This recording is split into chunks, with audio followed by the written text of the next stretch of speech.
You're the only match. 4 words. That's all it took to throw a grenade into my perfectly quiet, carefully distant life. I stared at my father as he said it, like he was announcing the weather. His voice was flat, cold, the way it always was when he expected obedience. Like I was a broken vending machine he was trying to shake a soda out of. I should have walked out right then.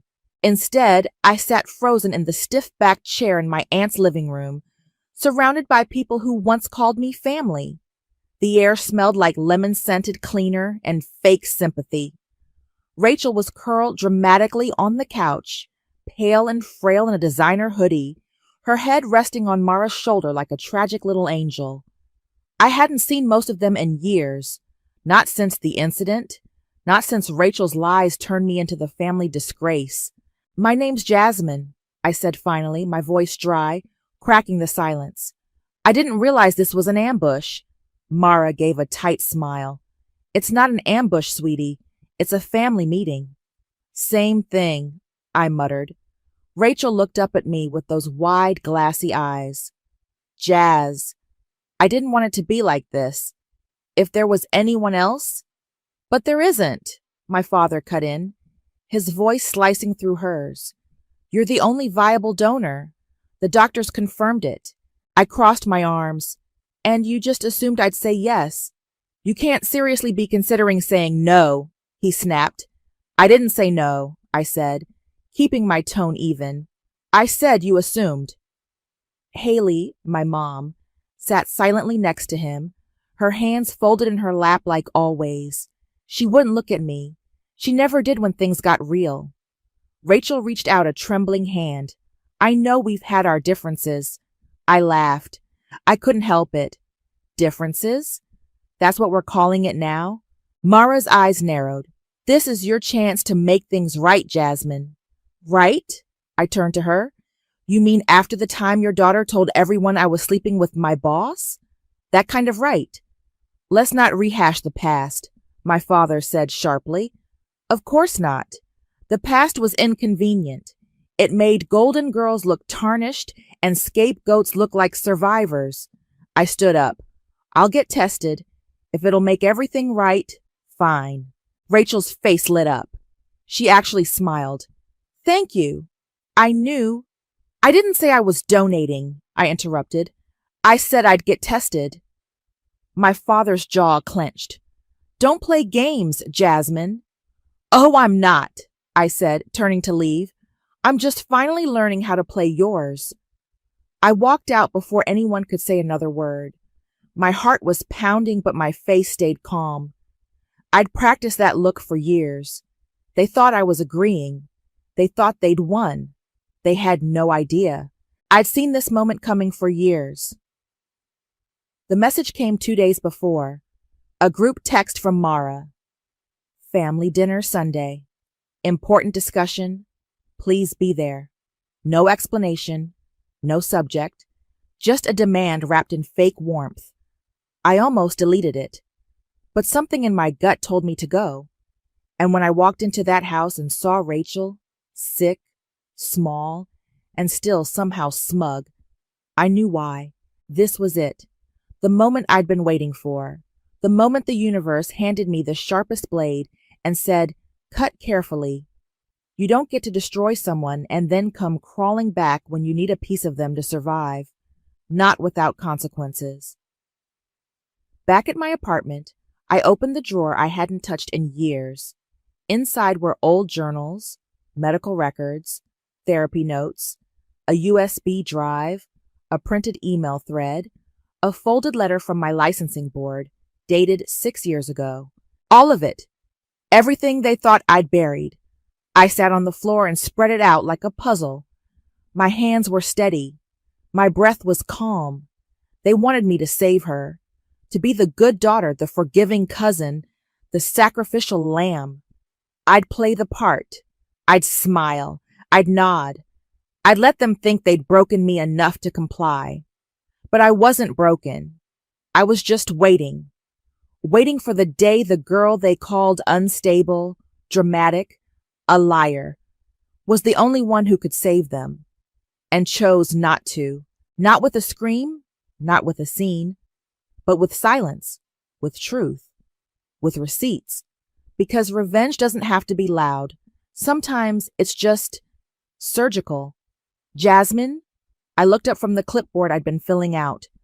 A woman in a navy blazer stood in the doorway of the transplant evaluation office. She had kind eyes but a no-nonsense posture. I'm Dr. Bennett. You ready? I nodded and stood, smoothing the wrinkles out of my jeans. She led me down a quiet hallway, past a row of closed doors. The walls were a soft beige, the kind that hospitals love, neutral, forgettable. We stepped into her office, and she gestured for me to sit. The room was warm, full of books and plants. Not what I expected. Before we begin, she said, settling into her chair, I want you to know this part of the evaluation is confidential. My job is to assess your emotional readiness, not to pressure you. I nodded again. Okay. She studied me for a moment. You seem calm. I've had practice. She smiled faintly and clicked her pen. Let's start with your medical history. Any history of mental health conditions? I reached into my bag and pulled out a folder. I brought documentation. Diagnosed with acute stress disorder and anxiety 6 years ago. Therapy notes, prescription history, all in here. Her eyebrows lifted slightly. Thank you. That's thorough. I handed it over. I figured you'd ask.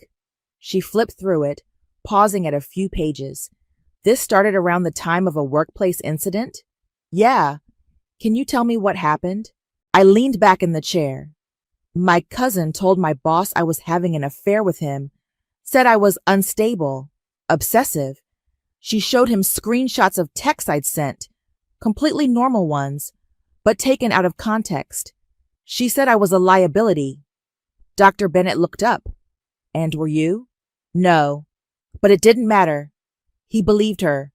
HR opened an investigation. I was put on leave, then let go. My license was suspended pending a psych eval. By the time I cleared it, the damage was done. She didn't write anything for a moment. Did your cousin admit to lying? No, she said she was concerned. Played the hero. My family backed her. Dr. Bennett nodded slowly. And now she needs a kidney. Yep. She tapped her pen against the folder. How do you feel about that? I shrugged. I'm here, aren't I? That's not the same as being willing. I met her eyes. I'm willing to be evaluated, to go through the process. I'm not promising anything. She nodded again. That's fair. There was a pause. The air felt heavy. You've been carrying this a long time, haven't you? She asked. I didn't answer right away. Then I said, Yeah, I have. She closed the folder. Would you be willing to share any supporting documents? Emails, messages, anything that might help me understand the full picture? I smiled faintly. Of course. I kept everything. That night, I dug through an old hard drive. It took me an hour to find the folder, labeled Do Not Open. Inside were screenshots, emails, therapy logs. I printed them out, one by one. There was one email I stared at for a long time. From Rachel to Charlie, my boss at the time. She's obsessed with you. I'm worried. She's not well. My hands curled into fists. I slid it into the envelope and kept going. At our next session, I handed Dr. Bennett the envelope. These are the emails, I said, and a few text threads. You'll see how she twisted things. She took it without a word, flipping through the first few pages. I also included a letter from my therapist. She's retired now, but she gave me permission to share it. Dr. Bennett nodded. Thank you. This is helpful. She paused, then looked up. Can I ask why you're going through with the evaluation? I tilted my head. Wouldn't you want to know if the person who ruined your life ever paid for it? She didn't respond to that, just wrote something down. A few days later, I was walking to my car when my phone buzzed. A text from an unknown number. Hey, it's Rachel. Just wanted to say thank you again. I know this can't be easy. I really appreciate you putting the past behind us. I stared at the screen. My thumb hovered over the keyboard. Instead of replying, I opened my voice memos. There was one from years ago, buried deep in the archive. I'd forgotten I had it. Rachel's voice, laughing. She thought she was so perfect. Little Miss Therapist. I just wanted to knock her down a peg, and it worked. I sent it to Dr. Bennett. No message, just the file. A minute later, I got a reply. Received. Thank you. I sat in my car for a long time. I wasn't angry, not anymore. I was ready. And Rachel? She had no idea what was coming. The first post came from Mara. So proud of my niece Jasmine for stepping up in a time of need. Family is everything. Chop, gratitude. From Ta, selfless love. Then Rachel shared a filtered selfie from her hospital bed, IV in her arm, looking like a sainted martyr. Some angels don't have wings. They have courage. Thank you, Jasmine. You're giving me hope again. I nearly dropped my phone, laughing. Within hours, my inbox flooded with messages from people I hadn't heard from in years. Old classmates, neighbors, even a former co-worker who once called me emotionally unstable to my face. So brave of you. We knew you had a good heart. It takes a big person to forgive. It was like watching people clap for a play they didn't realize was a tragedy. Then came the casserole. Mom showed up at my door with it wrapped in foil, her eyes darting like she was afraid someone would see her. I thought you might not be eating well, she said, stepping inside before I could say no. You've lost weight. I took the dish and set it on the counter. You didn't come here for that. She looked down. Your father wants you to be prepared. There might be media attention. I turned around slowly. Media? She winced. Rachel's story is gaining traction. A few local outlets reached out. Alan thinks you should have a statement ready. Something simple. Gracious. I stared at her. You want me to play the hero for the same people who called me crazy? She flinched. That was a long time ago. No, it wasn't, I said. It still happens every time I walk into a room and someone whispers. She sat down at the kitchen table, folding her hands like she was praying. Jasmine, this could be your chance to start over. I leaned against the counter. Ever wonder why I didn't sue you all for believing lies without asking me once? She didn't answer. I opened the fridge, shoved the casserole in, and shut the door. I'll write a statement when Rachel writes a confession. She stood slowly. You're angry? No, I said. I'm awake. She left without another word. That night, I charged my old phone and dug through the voice memos again. I knew there was more. And there it was, one from a party years ago when Rachel was drunk and careless.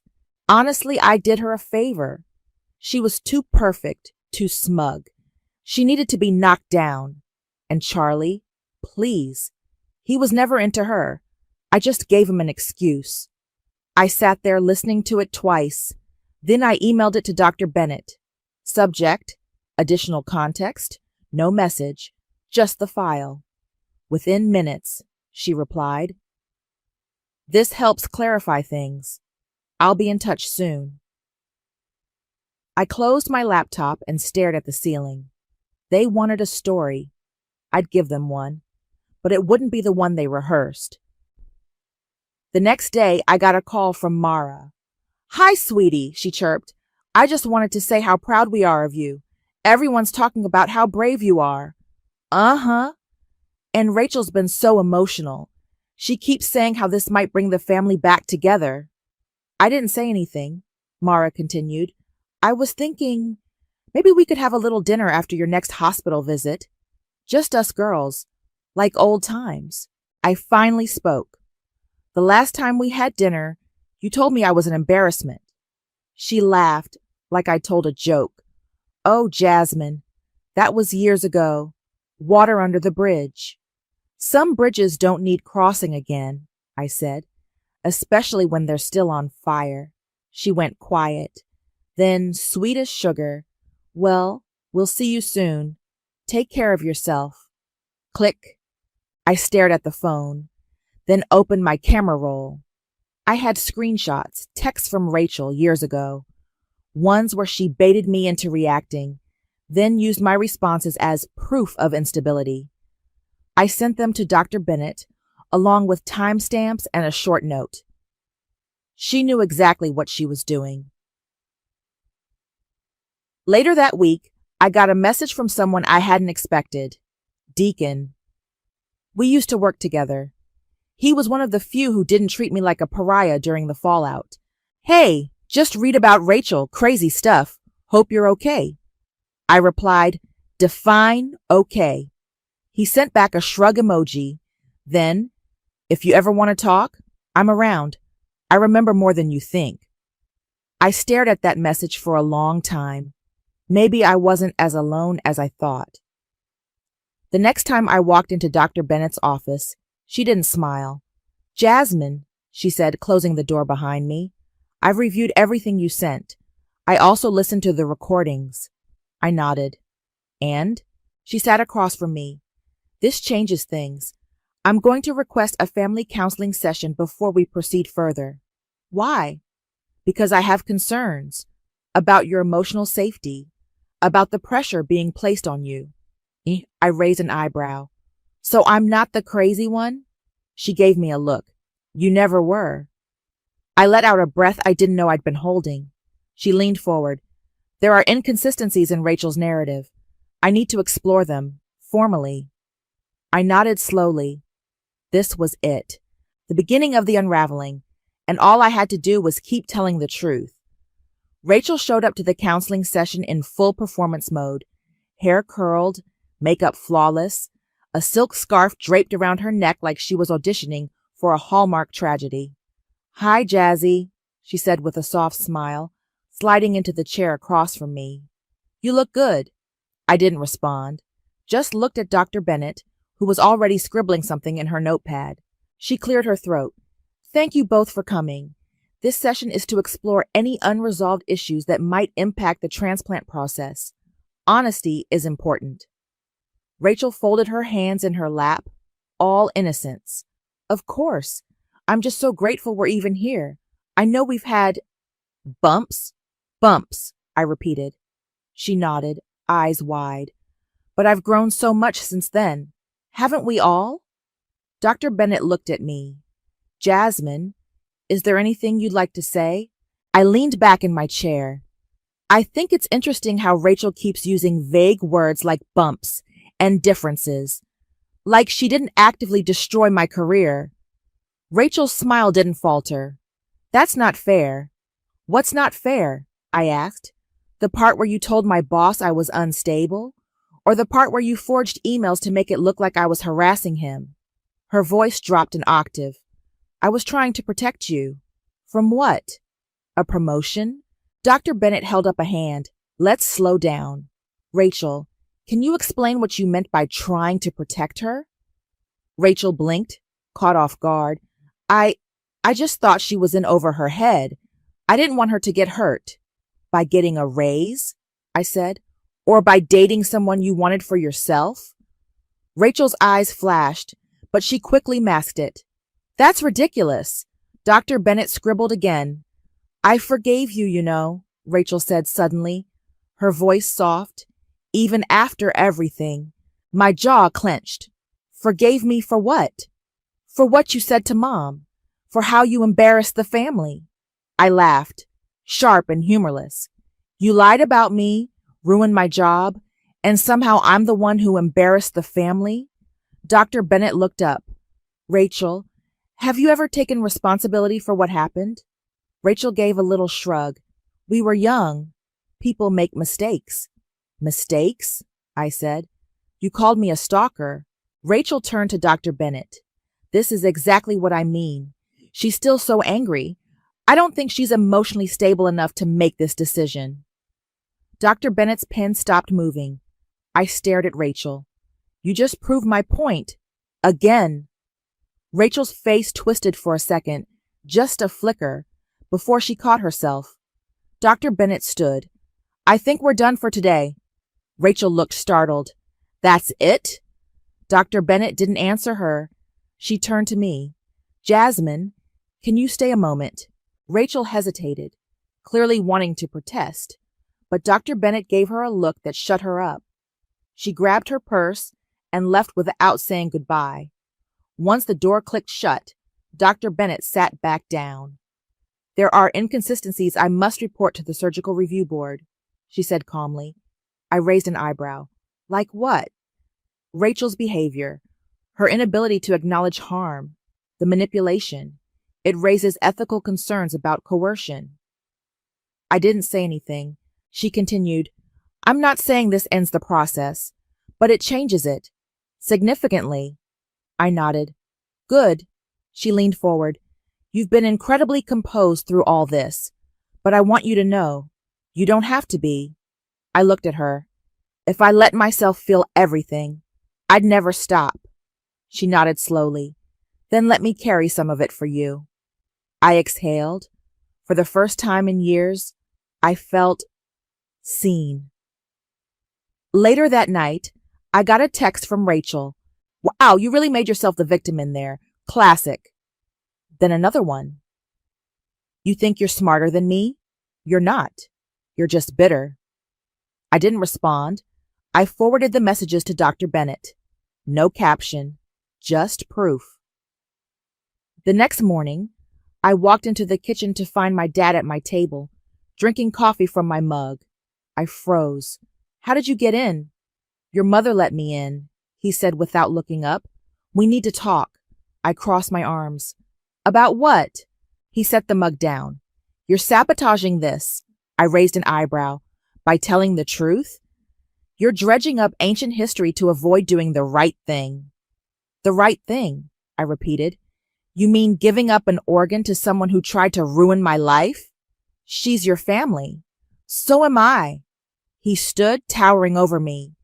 You've always been difficult. Always needed to be the victim. I stepped closer. And you've always needed a scapegoat. I just stopped volunteering. He clenched his jaw. You'll regret this. I smiled. No, you will. He stormed out, slamming the door behind him. I stood there, heart pounding, but steady. Dr. Bennett was right. I didn't have to be composed, but I was, because I was finally in control. The ethics board meeting was scheduled for 10 a.m. on a Wednesday. By 10:17, I was medically disqualified as a donor. Dr. Bennett's report was clear. Due to the psychological trauma inflicted by the recipient, proceeding with the transplant would pose significant emotional risk to the donor. Recommendation: disqualify on ethical grounds. I didn't cry. I didn't smile either. I just sat in the hallway outside the hospital's transplant wing, staring at the wall while the news settled like dust. My phone buzzed. A text from Mom. Call me. Your father is livid.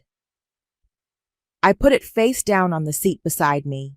Then I stood, grabbed the manila envelope from my bag, and walked out of the building. Charlie's office hadn't changed.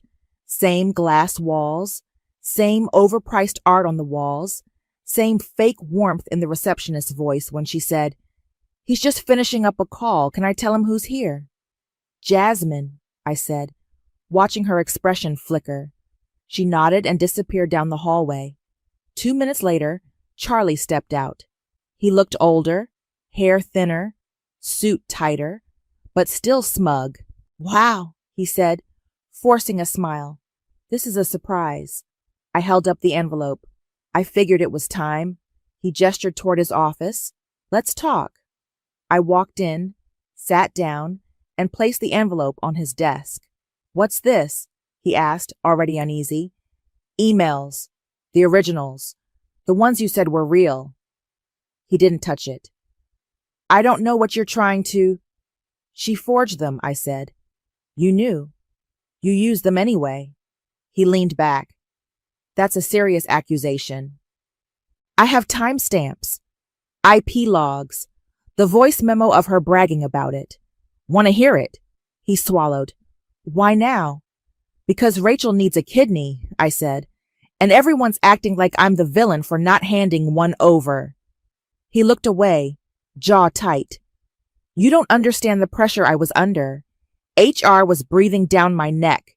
She came to me crying, said you were unstable, and you didn't think to ask me? I was protecting the company. I stood. No, you were protecting yourself. He looked up. Are you going to go public with this? I picked up the envelope and slid it back into my bag. Did I say that? He blinked. Then what do you want? I want you to remember this moment, I said, when you realize the lies you used to climb are the same ones that could pull you down. I walked out without waiting for a response. That night, I met Deacon at a little coffee shop near my apartment. He was already at a table, nursing a tea. Hey, he said, standing when he saw me. You look intense. Long week, I said, sitting across from him. He leaned forward.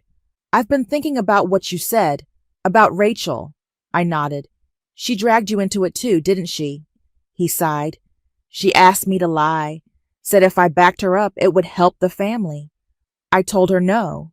She stopped talking to me after that. Why didn't you say anything? I was scared, he admitted, and honestly, I thought no one would believe me. I looked at him. Would you be willing to say it now? On paper? He hesitated, then nodded. Yeah, I owe you that. I pulled out my phone, and her employer might want to hear it too. His eyes widened. You're not playing around.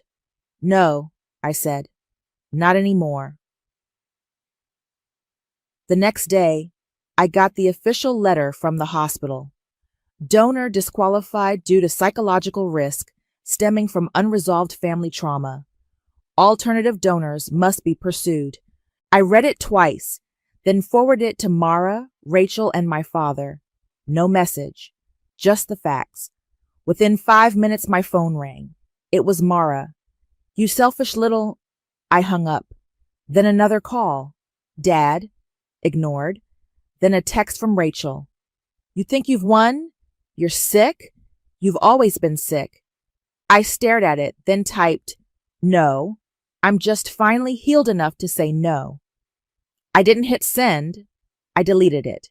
She didn't deserve a response. Later that afternoon, Deacon emailed me a signed statement.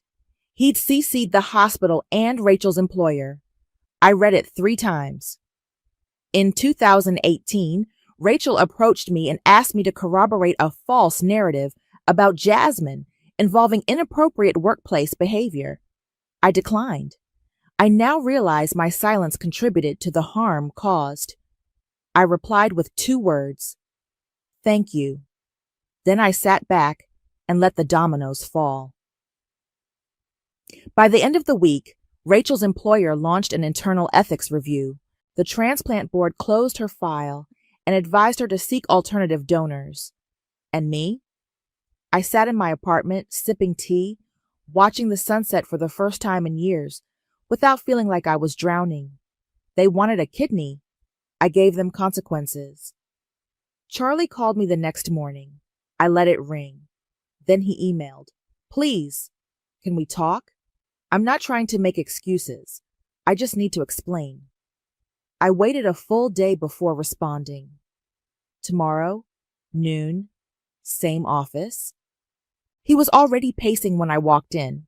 The blinds were drawn. His tie was loose. There were 2 coffees on the table. He'd guessed my order right. I didn't touch it. Jasmine, he said, voice low. Thank you for coming. I sat down across from him. You have 10 minutes. He ran a hand through his hair. I panicked.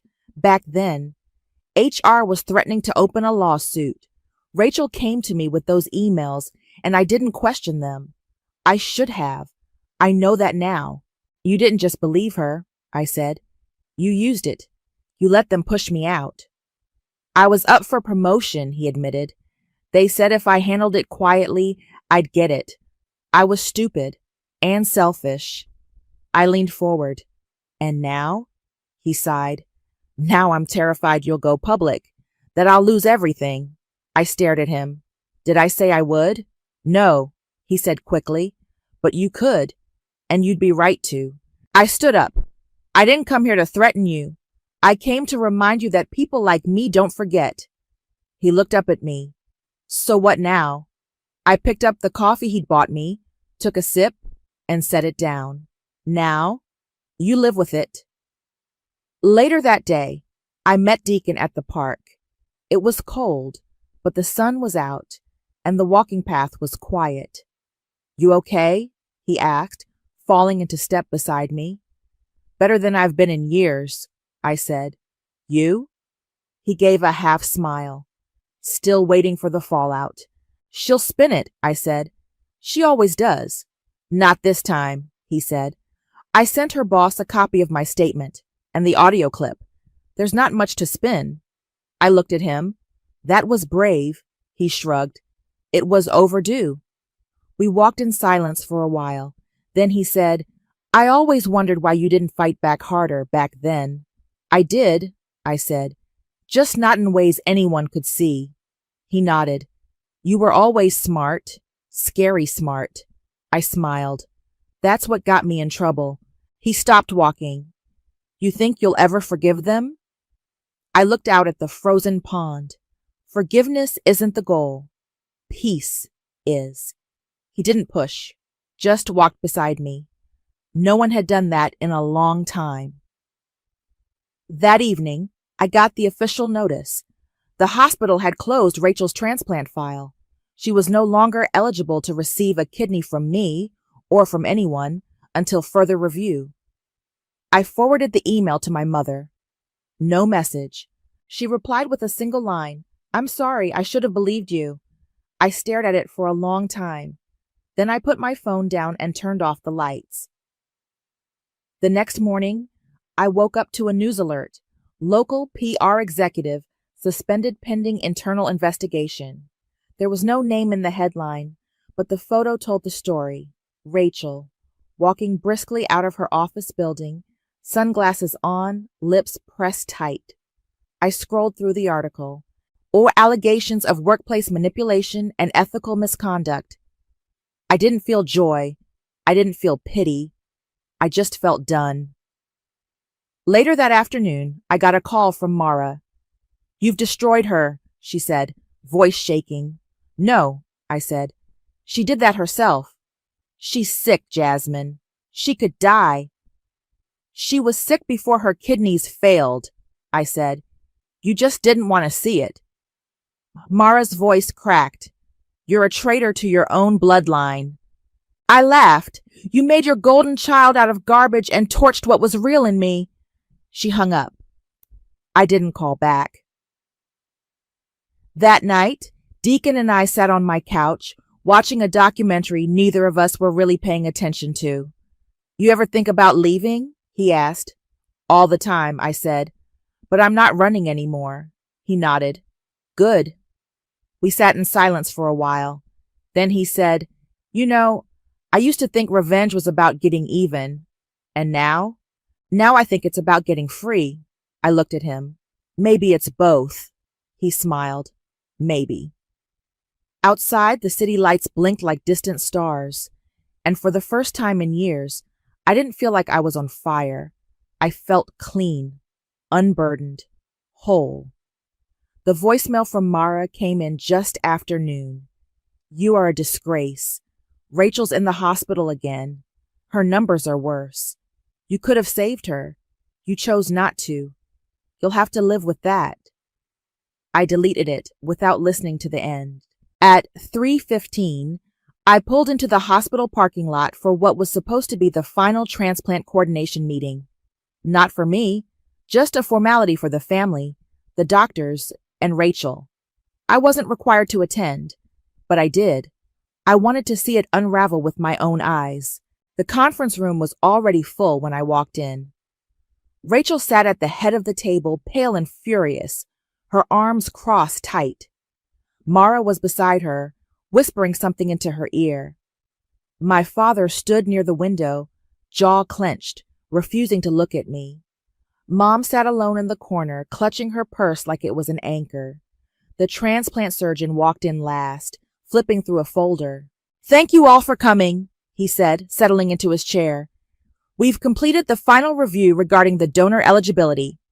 Rachel perked up. "So when can we schedule the surgery?" The surgeon didn't smile. "There won't be a surgery." Silence. He continued, calm and clinical. "The donor, Jasmine, has been disqualified based on psychological evaluations and documentation of long-term emotional trauma directly connected to the recipient." Rachel's mouth fell open.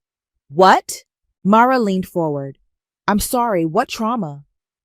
The surgeon looked at her, then back at Rachel. "There is documented evidence of emotional manipulation, workplace sabotage, and psychological harm. The ethics board ruled that proceeding would endanger the donor's mental health." Rachel stood up. "That's ridiculous. She's lying. She's been trying to ruin me for years." The surgeon didn't flinch. "We have recordings, emails, and third-party witness statements. This decision is final." Rachel turned to me, eyes wild. "You did this. You planned this." I stayed seated. "I told the truth. That's all." "You manipulated the doctor." "No," Dr. Bennett said, stepping into the room. "I evaluated the facts. You gave me plenty." Rachel's voice rose. "This is a setup. She's always been jealous of me." Security appeared at the door before she could finish. The surgeon gestured toward them. "I'm going to have to ask you to leave, Rachel." "You can't do this," she shrieked. "She's sick. She's the one who's sick." The guard stepped forward. Rachel backed away, still shouting. "You'll regret this, Jasmine. You'll regret it." They escorted her out. The door slammed behind them. Mara stood slowly. "You've killed her." I looked her dead in the eye. "No, you did that the day you taught her she could do whatever she wanted and never face consequences." She opened her mouth, but nothing came out. Dad walked past me without a word. Mom lingered. "Jasmine." I looked at her. "I'm sorry," she said, voice barely above a whisper. I nodded once. "I know." She left. I sat alone in the room with Dr. Bennett. She looked at me. "You okay?" I exhaled. "Yeah." Outside the hospital, the press had already gathered. Microphones, cameras, flashbulbs. Rachel's suspension had gone public. So had the transplant rejection. Someone from the ethics board must have leaked the report. I walked past them without stopping. One reporter shouted my name. Another asked if I had a comment. I kept walking. No sunglasses, no scarf, no shame. For the first time in years, I didn't feel like a ghost. I felt real. And finally, free. The phone rang twice before I picked up. "Hey," Mom said, voice soft. "I made lemon bars. Thought I'd drop some off." I glanced at the clock. "You don't have to bring anything." "I want to," she said. "Just for you, no casseroles, no messages." I paused. "Okay, I'll buzz you in." When she arrived, she looked smaller. Not physically, just quieter.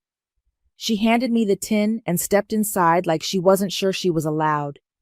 "They're still warm," she said, setting them on the counter. I opened the lid. "You remembered I like them without powdered sugar." She smiled faintly. "I remember more than you think." We stood there in silence for a moment. "How's Rachel?" I asked. She blinked. "Still in the hospital. They're looking for another donor. No luck yet." I nodded. "And Dad?" She hesitated. "He's not speaking to me." I raised an eyebrow. "I defended you," she said, "in front of him. For the first time." I didn't know what to say to that, so I just said, "Thank you." She looked around my apartment like she was seeing it for the first time. "It's nice here. Peaceful." "It is." She picked up a photo from the shelf, me and Deacon, laughing on a park bench. "You look happy." "I'm getting there," She put the photo down. I think I believed her because it was easier than believing I'd failed you. I met her eyes. You didn't fail me. You just didn't fight for me. She nodded slowly. I'm trying now. I walked her to the door. She paused before leaving. I'm proud of you, Jasmine. I really am. I didn't say anything, but I didn't close the door behind her right away either. Later that night, Deacon and I sat on my balcony, wrapped in blankets, sipping tea. You see the news? He asked. I nodded. Rachel's employer let her go. He sipped his tea. She's still not taking responsibility, is she? Never will. He looked out at the street below. You think she'll get a donor? Maybe, maybe not. He turned to me. Would it matter to you if she did? I thought about it. No, not anymore. He nodded, then pulled something from his coat pocket. A folded piece of paper. What's that? He handed it to me. I wrote a letter to HR. Back then, I never sent it. I unfolded it. It was short, honest, regretful. I didn't know how to help you, he said, but I wanted to. You're helping now, he smiled. You ever think about going back to therapy work? I looked out at the city lights. Maybe. I don't know if I want to fix other people yet. I'm still working on myself. He nudged my shoulder. You're doing pretty damn well. I laughed. Don't jinx it. We sat in silence for a while, the kind that didn't need to be filled. The next morning, I opened my inbox and found a message from a former client, someone I'd helped years ago before everything fell apart. I don't know if you still check this, but I just wanted to say thank you. You helped me more than you knew. I hope you're okay. I stared at it for a long time. Then I hit reply. I'm okay, and thank you. That means more than you know. I closed the laptop and looked around my apartment. The plants were alive. The dishes were done. The air felt light. My phone buzzed, a text from Deacon. Walk later? I replied. Yeah, quiet sounds good. I grabbed my coat and stepped outside. The world hadn't changed, but I had. They asked for a kidney. I gave them consequences instead.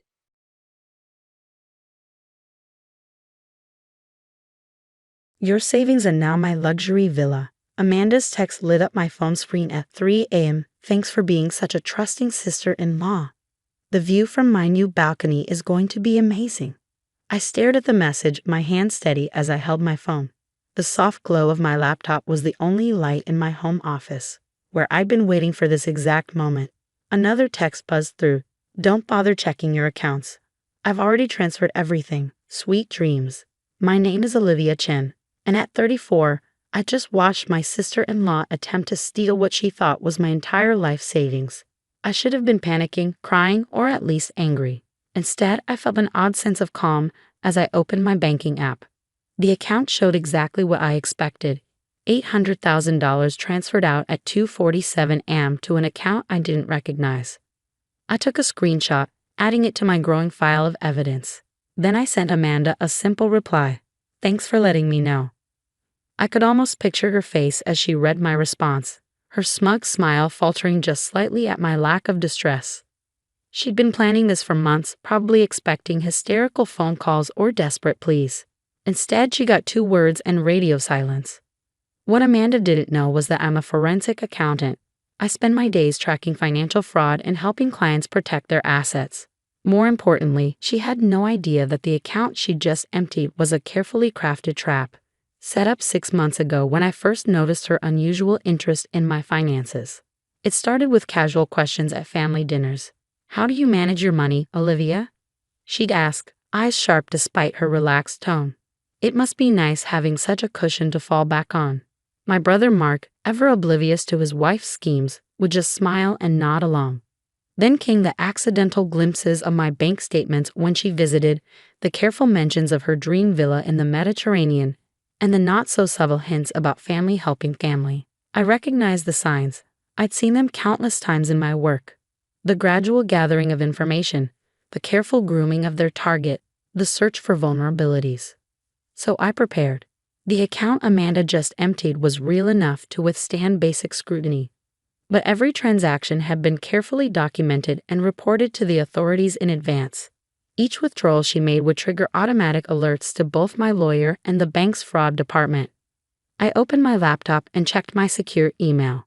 Right on schedule, there were 3 notifications. One from the bank confirming suspicious activity, one from my lawyer acknowledging the predicted transfer, and one from the fraud investigation team requesting confirmation to proceed.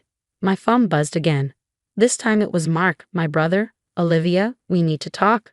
Amanda told me what she did. Please don't do anything rash. She's just trying to give us a better life." I felt a familiar ache in my chest. Mark had always been protective of me after our parents died, but his marriage to Amanda 3 years ago had changed him. He'd become increasingly distant, defensive, and willing to justify Amanda's behavior, no matter how outrageous. "Nothing rash," I typed back. "Get some sleep, Mark. We'll talk tomorrow." I thought about the real money, safely secured in accounts Amanda would never find. The $800,000 she'd stolen was substantial, but it was a calculated sacrifice, enough to trigger serious legal consequences, but not enough to actually damage my financial security. Another text from Amanda. "Don't bother calling Mark. He supports me 100%. You've always had it too easy anyway. It's time someone else got to enjoy the good life." I added the text to my evidence file. Each message was another nail in the coffin she was building for herself. I'd learned long ago that sometimes the best strategy was to let people reveal their true nature on their own terms. The last piece of my trap was already in motion. Before setting up the decoy account, I'd met with the real estate agent Amanda had been working with. The agent, alarmed by some irregularities in Amanda's loan application, had been more than willing to cooperate with my investigation. The villa Amanda thought she was buying. The down payment would go through, but the transaction would immediately trigger a fraud alert. By attempting to purchase property with stolen funds, she wasn't just committing theft. She was engaging in international wire fraud. I poured myself a glass of water and watched the sunrise from my office window. In a few hours, Amanda would probably be celebrating her victory with expensive champagne, planning her new life in the Mediterranean sun. She had no idea she just walked into a trap that would cost her everything. My phone buzzed one final time. A photo from Amanda, her holding a glass of champagne. The contract for the villa clearly visible on the table in front of her. "Au revoir," she wrote. "Don't worry, I'll send you a postcard from my new villa." I smiled, saving the photo. In the background of her celebratory shot, I could clearly see the fraudulent wire transfer documentation. It was the final piece of evidence I needed. I sent one last text to my lawyer. She took the bait, everything proceeding as planned. Then I went to bed, sleeping soundly for the first time in months. Tomorrow would bring chaos, but for now I had the peace of knowing that sometimes the best revenge is simply being prepared. I woke up to 17 missed calls and 32 text messages. Amanda's celebratory tone from last night had shifted dramatically, replaced by increasingly frantic messages. "What's wrong with the transfer? Why is the bank calling me? Answer or your fate home. You did something, didn't you?" I took my time getting ready, brewing my favorite coffee and settling into my home office before responding to anyone. The bank's fraud department had already sent their morning update.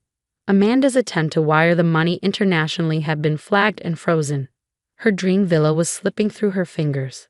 Mark's messages were different, a mix of anger and desperation. "How could you do this to us? Amanda's crying. She said you set her up. We're family, Olivia. Family helps family." I thought about my brother, about the way he changed since meeting Amanda 3 years ago. He'd gone from my protective older brother to someone who enabled his wife's worst impulses, all in the name of family. At exactly 9 a.m., I called my lawyer, Sarah Douglas. "Good morning," she answered, sounding pleased. "I assume you've seen the notifications. The bank's fraud department is building quite a case." "What's our next step?" I asked, taking notes as she outlined the proceedings. The bank had frozen not just the stolen funds, but all of Amanda's accounts. The international wire transfer attempt had triggered multiple fraud alerts, and her previous financial activities were now under scrutiny. "She's been busy," Sarah noted. "The bank found evidence of other suspicious transfers. Looks like you weren't her first target, just her biggest." That didn't surprise me. In my work as a forensic accountant, I learned that financial predators rarely started with big scores. They built up to them, testing boundaries and perfecting their techniques. My doorbell rang at 10:30 a.m. Through the security camera, I saw Amanda standing there, makeup perfect but her designer outfit slightly disheveled. Mark hovered behind her, looking uncomfortable. I opened the door but blocked the entrance. Yes. How dare you? Amanda hissed, trying to push past me. You ruined everything. The bank froze all our accounts. The villa seller is threatening legal action. This is all your fault. I stayed calm, remembering the security cameras recording every moment. My fault. You tried to steal my savings, Amanda. Did you really think I wouldn't notice? Notice? You trapped me. She was practically screaming now. You set up that account on purpose. You wanted this to happen. Amanda, I said quietly, you just admitted to stealing my money. On camera, would you like to confess to anything else while you're here? She stepped back, finally noticing the security cameras. Mark put his hand on her shoulder, trying to pull her away. Olivia, please, he pleaded. We can work this out. Just tell the bank it was a misunderstanding. I looked at my brother, really looked at him. The confident, protective older brother I'd grown up with was gone, replaced by someone who would rather enable theft than face an uncomfortable truth. It's not that simple, I explained. The bank's fraud department is involved now. They found other suspicious transfers in Amanda's history. This goes beyond just me. Amanda's face went pale. You're lying. They can't look at my other accounts. They can when you attempt international wire fraud. Every transaction you've made in the last 7 years is being reviewed. Mark's hand dropped from Amanda's shoulder. Other accounts? Amanda, what is she talking about? But Amanda was already backing away, her carefully constructed world crumbling around her. This isn't fair. You had all that money just sitting there, and I needed it more than you did. The villa was supposed to be our fresh start. A fresh start built on stolen money? I shook my head. The police will be contacting you soon. I suggest you get a lawyer. As they left, I heard Amanda starting to cry, telling Mark none of this was her fault, that I was just jealous of their happiness. But I could see doubt creeping into my brother's expression for the first time. Inside, I found more messages waiting. The bank wanted to schedule a formal interview. The fraud department had uncovered transfers from at least 3 other victims. Sarah had already started preparing documentation for a civil suit. I sat down at my desk, pulling up the file I'd been building for months. Every suspicious question Amanda had asked about my finances, every accidental glimpse of my bank statements, every conversation about her dreams of Mediterranean luxury. It was all documented, painting a clear picture of premeditation. My phone buzzed with a text from Mark. The bank called. They're saying Amanda stole from other people too. Tell me you didn't know about this. I suspected. I replied honestly. That's why I was prepared. I don't know what to believe anymore, he wrote back. She's locked herself in our bedroom, calling everyone we know for loans. She keeps saying you tricked her, but did I miss something? Was I blind? My heart ached for him. Come over tomorrow, I suggested. We need to talk. Just us. That evening, I received an email from the villa's real estate agent. Amanda's wire transfer had been rejected, and they were filing their own fraud report. Her dream of Mediterranean luxury had officially died. More messages poured in as word spread. Other victims of Amanda's financial manipulation started coming forward, sharing similar stories. She'd taken advantage of family connections, used emotional manipulation, and always played the victim when confronted. I thought about the moment 6 months ago when I first suspected Amanda was targeting me. I could have confronted her then, could have warned her off, or exposed her schemes immediately. But years of working in forensic accounting had taught me that people like Amanda never stopped until they faced real consequences. By setting my trap and letting her walk into it, I hadn't just protected myself. I created an opportunity for all her victims to find justice. Sometimes the kindest thing you can do is let someone face the results of their own actions. As night fell, I sat in my quiet house, looking through old family photos. There was Mark at my college graduation, beaming with pride. Us at our parents' last anniversary party. Holidays, birthdays, countless moments before Amanda entered our lives and twisted everything. I miss you, I texted Mark. The real you. Minutes passed before his response. I miss me too.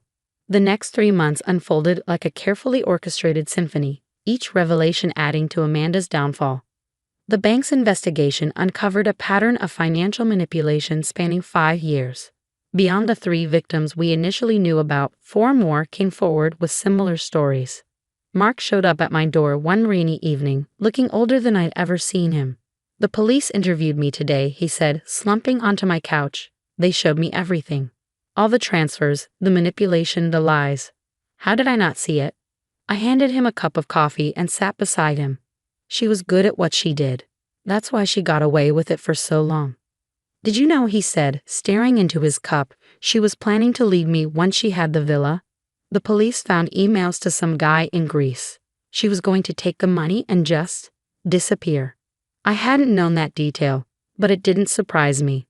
Amanda had always seen Mark as a means to an end, a stepping stone to the luxury lifestyle she craved. The criminal charges came down like hammer blows. Multiple counts of fraud, attempted wire fraud, identity theft, and financial exploitation. Amanda's lawyer pushed for a plea deal, but the evidence was too overwhelming. My careful documentation, combined with the bank's investigation, had created an airtight case. 7 years, Mark told me after the sentencing, plus restitution to all the victims. He'd filed for divorce the week before, finally accepting that the woman he'd married was a carefully crafted illusion. My $800,000 was returned, though I'd never actually been at risk. The real satisfaction came from helping Amanda's other victims recover their losses. My testimony as a forensic accountant, combined with the evidence I gathered, ensured they all received restitution. Late one night, I received a letter from Amanda, sent from prison. "You think you're so clever, setting me up like that. But you ruined everything. I had dreams, plans. That villa was supposed to be my fresh start. I hope you're happy with yourself, sitting in your perfect little house with your perfect little life. You'll always be alone." I filed the letter with the others, evidence of her unrepentant nature. She still didn't understand that this wasn't about cleverness or winning. It was about justice, about protecting people from predators who saw family ties as weapons to exploit. Mark started therapy, working through the trauma of Amanda's betrayal. Slowly, I saw glimpses of my old brother returning. We began having weekly dinners together, rebuilding the bond that Amanda had nearly destroyed. "You know what's funny?" he said during one of these dinners. "When Amanda first told me she'd taken your money, she was so proud of herself. She kept saying how she'd finally won, how she'd beaten a smart sister-in-law at her own game." I smiled, remembering her smug texts. She never realized the game was already over before she started playing. 6 months after Amanda's sentencing, I received an unexpected email from one of her victims. She'd started a support group for survivors of financial exploitation, and they wanted me to speak about fraud prevention. Standing in front of those people, sharing the knowledge that had protected me and ultimately helped catch Amanda, I felt like something good had finally come from all this. Mark found me after the presentation. "That was amazing," he said, hugging me tightly. "Mom and Dad would be so proud of you." I hugged him back, feeling the strength of our restored bond. Amanda had tried to steal more than money. She tried to steal my relationship with my brother. In the end, she'd lost everything while we'd grown stronger. The $800,000 trap I'd set wasn't just about catching a thief. It was about showing that sometimes the best defense is being prepared, that knowledge and patience are more powerful than greed and manipulation. Amanda never understood that true wealth isn't just about money in an account. It's about integrity, family, and justice. My security cameras caught the last time Amanda's expensive car pulled away from my house. Sometimes I watch that footage and think about how confident she was, how certain of her victory. She never realized she wasn't the predator in this story. She was the prey, caught in a trap of her own making.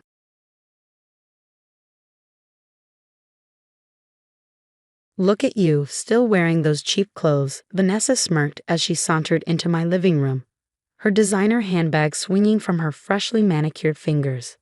I, on the other hand, just had the most amazing transformation. Want to guess how much my new face cost? I stared at my sister-in-law, my heart pounding against my chest as the realization hit me. The sudden changes in her appearance, the bandages barely hidden by her expensive sunglasses, and that smug smile that seemed even more pronounced than usual. It all made terrible sense. "You didn't," I whispered, my fingers clutching the edge of my coffee table. My name is Olivia Chen, and at 32, I just discovered my sister-in-law had stolen my $300,000 inheritance to fund her extreme plastic surgery makeover. The money my grandmother had left me, meant to start my own small animal rescue, gone. All because I trusted my husband when he said adding Vanessa to our joint account would help with family expenses while she got back on her feet. Oh, but I did.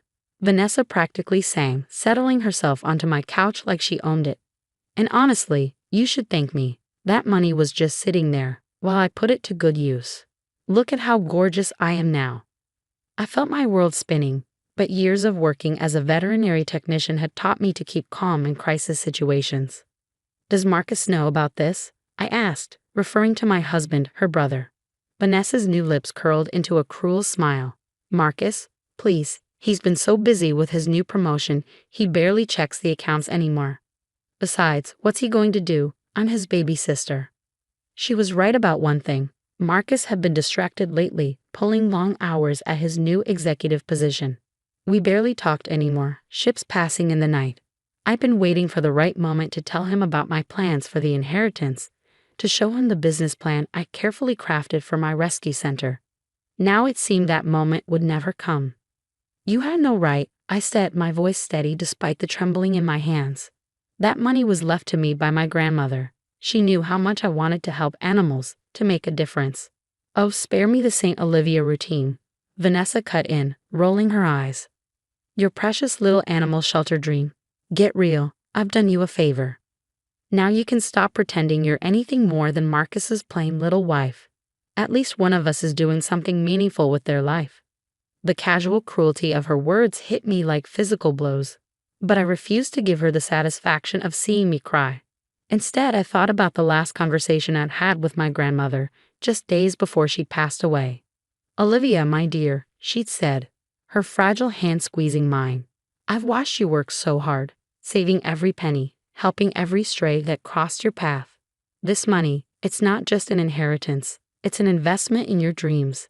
Don't let anyone take that away from you. I promised her I wouldn't. And now here I was, watching my sister-in-law flaunt her stolen surgery, paid for with my grandmother's legacy. You should leave now, I said quietly, standing up. And Vanessa, you might want to ice that nose. It's starting to look a bit swollen. Her hand flew to her face, panic briefly replacing her smugness. Good. At least the Queen of Perfection still had something to worry about. After she left, I sat down at my computer and began to type. First, I pulled up all the bank statements, documenting every transfer Vanessa had made. Then I started researching the plastic surgery center she'd use, their policies, their payment procedures, their legal obligations regarding fraudulent payments. What Vanessa didn't know was that before becoming a vet tech, I'd spent 3 years working in medical insurance claims. I knew exactly how these high-end clinics operated, and more importantly, I knew their weaknesses. My phone buzzed, a text from Marcus. Working late again. Don't wait up. I stared at the message, thinking about how distant we'd become, how he'd insisted I add Vanessa to our account despite my misgivings. She's family, he'd said. Don't you trust me? Well, he was right about one thing. She was family, and sometimes family needed to learn the hard way about consequences. I opened my email and began composing a message to the surgery center's compliance department, then another to my grandmother's lawyer, who'd helped set up the inheritance. Finally, I reached out to my old colleague from the insurance company, the one who now worked as a fraud investigator. Vanessa thought she'd won, that her new face was worth destroying my dreams. But she'd forgotten something crucial about me. I'd spent my entire career helping injured animals heal. I knew all about patience, about waiting for the right moment to act, about the importance of thorough documentation. And most importantly, I knew that sometimes the best revenge wasn't swift or dramatic. Sometimes it was methodical, carefully planned, and executed with surgical precision. As I worked late into the night, gathering evidence and building my case, I thought about my grandmother's words again. Don't let anyone take that away from you. Don't worry, Gran, I thought as I attached the final documents to my emails. I won't. Vanessa wanted a transformation. Well, she was about to get one, just not the kind she paid for with my money. The response from the surgery center's compliance department arrived faster than I expected. Dear Ms. Chen, we take allegations of fraudulent payments very seriously. Our legal team will be in touch within 24 hours. I closed my laptop and looked at the empty side of our bed where Marcus should have been. It was 2 a.m. and he still wasn't home. Another late night at the office, or so he claimed. Part of me wondered if he already knew what his sister had done. My phone buzzed with a text from Vanessa. Having some complications with the healing. Need another $5,000 for follow-up procedures. Take it from the account or I'll tell Marcus about your secret meetings with his boss. I stared at the message, almost laughing at her attempt at blackmail. The secret meetings had been about planning Marcus's surprise birthday party 3 months ago. But Vanessa had always been good at twisting reality to suit her needs. The next morning, I walked into the veterinary clinic where I worked, trying to maintain my normal routine. I was checking on a recovering German Shepherd when my phone rang. Marcus's boss, David. Olivia. Just got a strange call from the fraud department at First National. Something about large transfers to a plastic surgery center. They're asking about signatures and authorizations. My heart raced. The wheels were already in motion. Yes, I was going to talk to you about that. My sister-in-law made some unauthorized transactions. I may need to take a few personal days to handle this. David's voice softened. Take all the time you need. And Olivia? Marcus doesn't know yet, does he? No, I admitted. I'm handling it my way first. After hanging up, I checked my email. The surgery center's legal team had sent a detailed questionnaire about the transactions.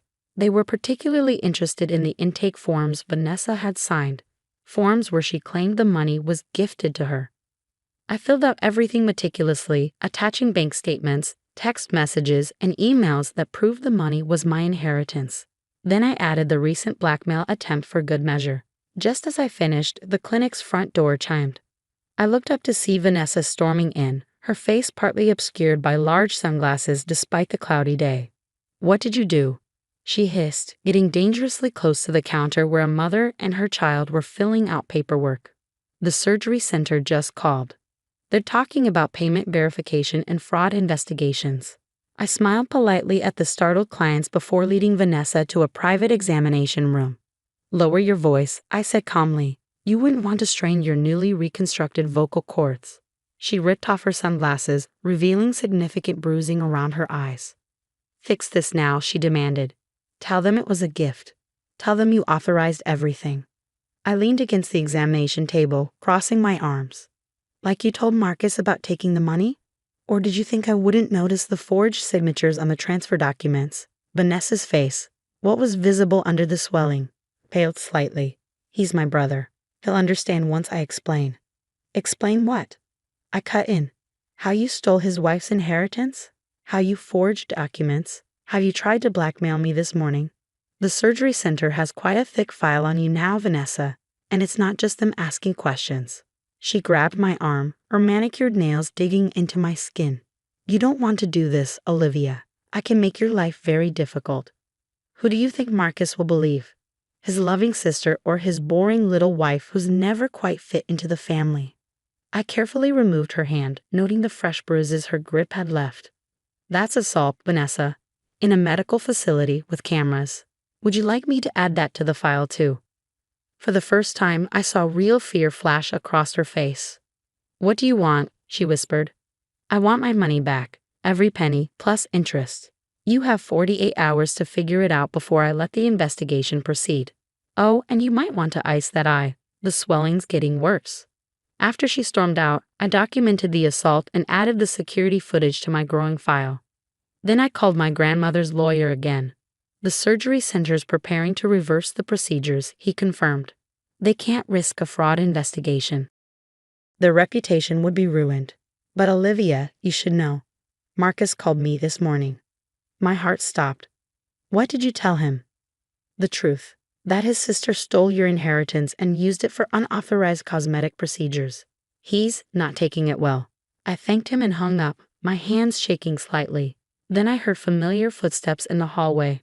Marcus. He appeared in the doorway of the examination room, his face ashen. Tell me it's not true, he said quietly. Tell me my sister didn't steal from you. I pulled out my phone and showed him the documentation. The transfers, the forged signatures, this morning's blackmail attempt. With each swipe, his expression grew darker. I trusted her, he said, his voice breaking. I insisted you add her to the account. This is my fault. No, I replied, touching his arm gently. It's Vanessa's fault, and she's going to fix it. Just then, my phone buzzed with another message from Vanessa. You win. I'm taking out a loan to repay everything, but don't think this is over. I showed Marcus the text. She's right about one thing, I said. It's not over. The surgery center is launching a full investigation into her case. Apparently, she's not the first person to try this kind of fraud. Marcus sat heavily in the nearest chair. All those late nights I've been working, I was trying to save up to help you start your animal rescue. I wanted it to be a surprise, and all this time Vanessa was. I felt tears prick my eyes for the first time since this began. We'll start over, I said firmly. Together. But first, your sister needs to learn that actions have consequences. As if on cue, my phone rang, the surgery center's legal team. They wanted to know if I pressed charges once their investigation was complete. I looked at Marcus, who nodded slowly. Yes, I said into the phone. I think it's time everyone learned exactly what happens when you steal someone else's dreams. 3 months later, I stood in front of the newly renovated building that would soon become Hope's Haven Animal Rescue, named after my grandmother. The inheritance money had been fully restored with interest after the surgery center's investigation concluded. Vanessa hadn't gone quietly. The day after she took up a loan to repay me, she'd shown up at our house, her partially reversed procedures making her face look oddly distorted. You've ruined everything, she'd screamed, mascara running down her cheeks. The surgery center's filing a report about me. Do you know what this will do to my reputation? About the same thing you tried to do to my dreams, I'd replied calmly, watching as Marcus escorted his sister off our property. The surgery center's investigation had revealed a pattern. Vanessa had attempted similar schemes before, using other people's accounts and forged documents. The only difference was that this time she'd picked the wrong target. You did the right thing, Marcus said now, standing beside me as we looked at the rescue center's fresh paint and new signage. Vanessa needed to face consequences for once in her life. He'd been true to his word about starting over together. The long nights at the office had turned into evenings spent helping me plan the rescue center. Every wall we'd painted, every renovation we'd overseen, had helped rebuild not just the building, but our trust in each other. My phone buzzed. A text from David, Marcus's boss. Board approved your proposal.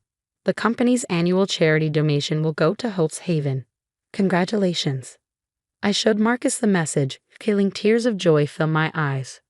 The rescue center would have corporate backing, ensuring we could help even more animals than I'd originally planned. Look who finally showed up, Marcus muttered, nodding toward the street. Their parents were walking toward us, looking uncomfortable but determined. They hadn't spoken to us since Vanessa's schemes were exposed, choosing instead to believe her claims of being set up. We owe you an apology, their father said gruffly. We found out about the other incidents, the pattern of behavior we ignored for too long. Vanessa's agreed to get counseling, their mother added quietly. Real counseling, not just cosmetic fixes. I nodded, accepting their words but maintaining my distance. Trust, like the rescue center, would need to be rebuilt slowly, with careful attention to foundation and structure. Later that evening, as Marcus and I sat on our porch swing, I pulled out the last photo taken of my grandmother and me. What do you think she'd say about all this? I asked. Marcus smiled, wrapping an arm around my shoulders. I think she'd say her granddaughter turned out to be exactly who she knew you were, someone who doesn't just rescue animals, but knows how to stand up for what's right. A week later, we held the grand opening of Hope's Haven. As I cut the ribbon, surrounded by supporters and four-legged friends waiting for their forever homes, I caught a glimpse of someone watching from across the street. Vanessa, her face now mostly healed but noticeably different from her original features, stood in the shadows. Our eyes met briefly before she turned and walked away, her designer handbag replaced by a sensible tote, her confident strut now a humble stride. I focused back on the ceremony, on the dreams that were finally becoming reality. Sometimes the best revenge isn't about getting even. It's about getting better, about building something meaningful from the ashes of betrayal. Ready to start saving lives? Marcus asked, holding open the door to our new rescue center. I smiled, thinking of my grandmother's words about not letting anyone take away my dreams. More than ready, I replied. After all, Everyone deserves a chance at transformation, even if it's not the kind they originally had in mind.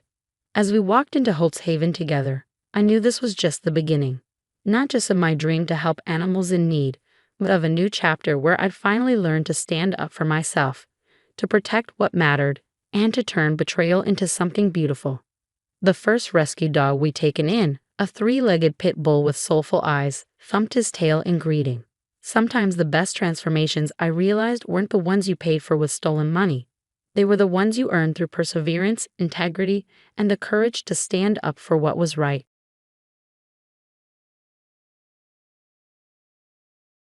These belong to Emma now, my mother-in-law, Diana said, her perfectly manicured hands caressing the antique jewelry box that had been in my husband's family for generations.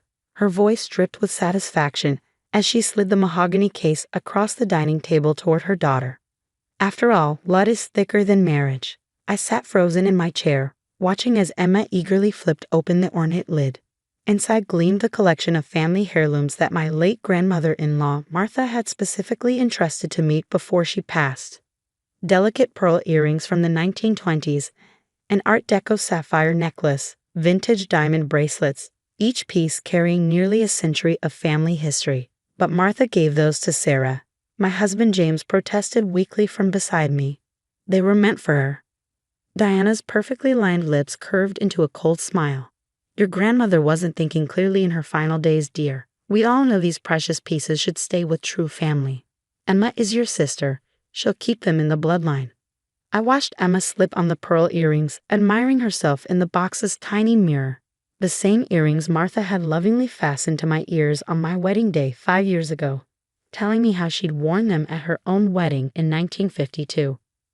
These look much better on me anyway, Emma smirked, tilting her head to make the pearls catch the light.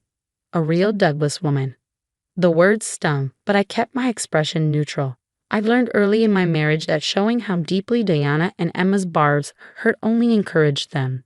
Instead, I fingered the delicate gold locket around my neck, the last gift Martha had given me before she passed away 3 months ago.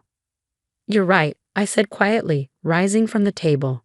Thank you for taking such good care of them, Emma. Diana's triumphant smile faltered slightly at my calm acceptance. She'd clearly been hoping for tears or protests she could use to paint me as hysterical and grasping. I couldn't give her that satisfaction. Well, she sniffed, smoothing her expensive silk blouse, I'm glad you're finally seeing reason. Now about the summer house. That's enough, Mother, James cut in, his voice sharper than usual.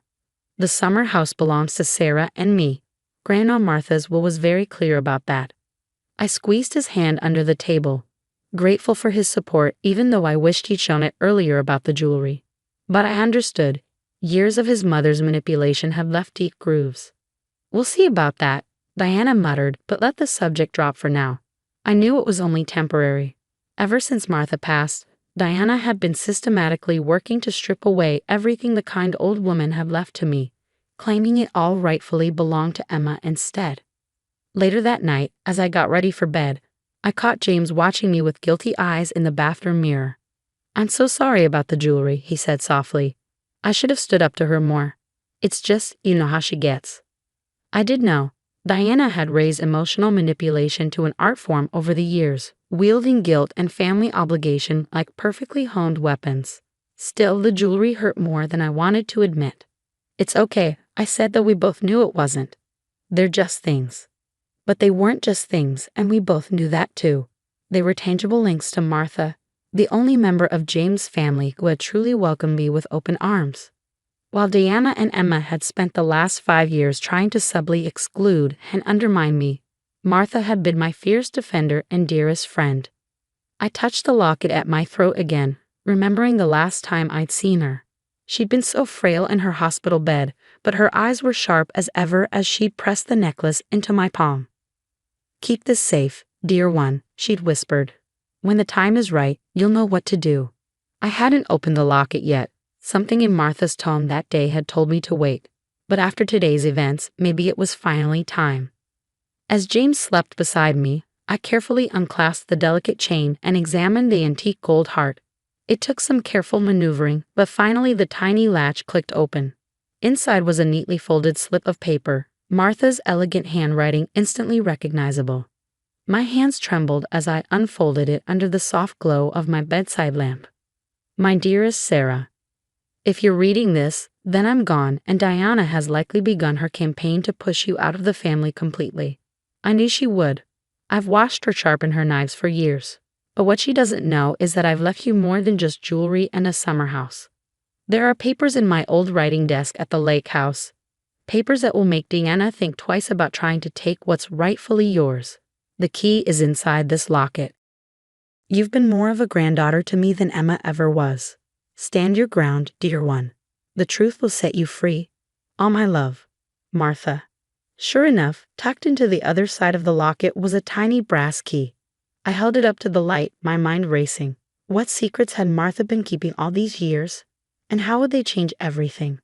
I carefully refolded the letter and returned it to the locket, my heart pounding with equal parts anticipation and anxiety. Tomorrow, I decided I would drive out to the lake house. Whatever was in that desk, Martha had clearly meant for me to find it when I needed it most. And after today's power play with the family jewels, I definitely needed it now. The drive to Martha's lake house took just over 2 hours, each mile heightening my anticipation. I hadn't told James about the letter or where I was going, not because I didn't trust him, but because I knew his mother would somehow extract the information from him. Years of Diana's interrogations had left him with paper-thin defenses against her questioning. The house looked exactly as it had 3 months ago, when we'd last visited Martha here. The whitewashed porch still held her favorite rocking chair, and her prized roses still bloomed in neat beds along a walkway. Only the slightly overgrown grass hinted at her absence. Inside, everything remained untouched. Diana hadn't yet managed to get her hands on this place, though not for lack of trying. The antique writing desk stood in its usual spot by the bay window, morning sunlight streaming across its polished surface. My hands shook slightly as I fit the tiny key from the locket into the desk's central drawer. It turned with a satisfying click. Inside, beneath a stack of Martha's personal letterhead, lay a large manila envelope. For Sarah, open when needed, was written across the front in her distinctive script. I settled into Martha's old leather chair and carefully opened the envelope. Several documents slid out, along with a handwritten letter dated just 6 months ago. Dearest Sarah, if you're reading this, then Diana has finally shown her true colors. I've watched her machinations for years, the way she's tried to undermine your marriage, how she's promoted Emma as the real daughter James should have married instead. It's time you knew the truth about Diana and why she's always felt so threatened by you. You see, Diana isn't James' biological mother. I found out shortly after she married my son Thomas. A nurse from the hospital where James was born recognized Diana, had a charity event, and pulled me aside. She remembered the strange circumstances, how Diana had claimed to have given birth while my son was away on business, but had actually arranged a private adoption and passed the baby off as her own. I confronted her with this information, and she broke down and confessed everything.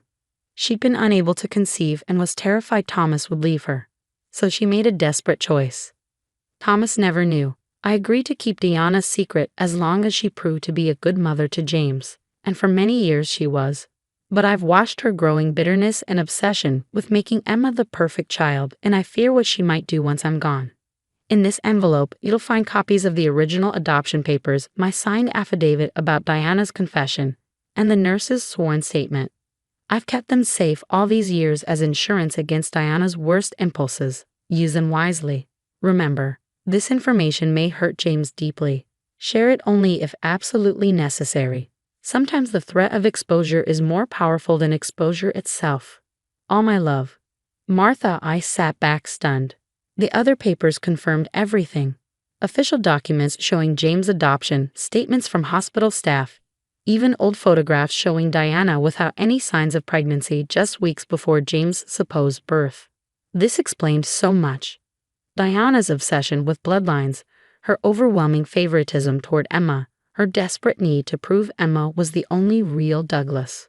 She'd spent decades building her identity around being the Douglas family matriarch, and she saw me as a threat to that carefully constructed facade.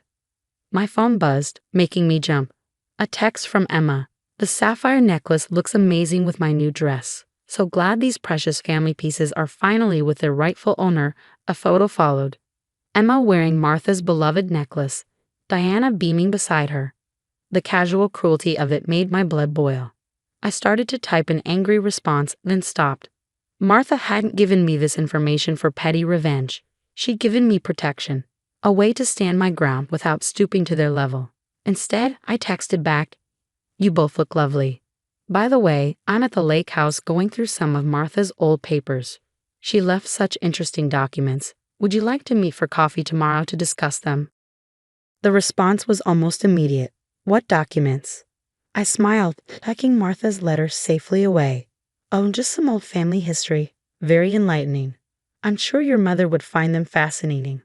There was a long pause before Emma replied, "I'll ask Mom when she wants to meet." I knew Diana would be calling any minute, probably in a panic, but for the first time in 5 years, I felt ready to face her. Martha had given me more than just evidence. She'd given me understanding. Diana wasn't the powerful matriarch she pretended to be. She was a frightened woman who had spent decades building walls to protect her secrets.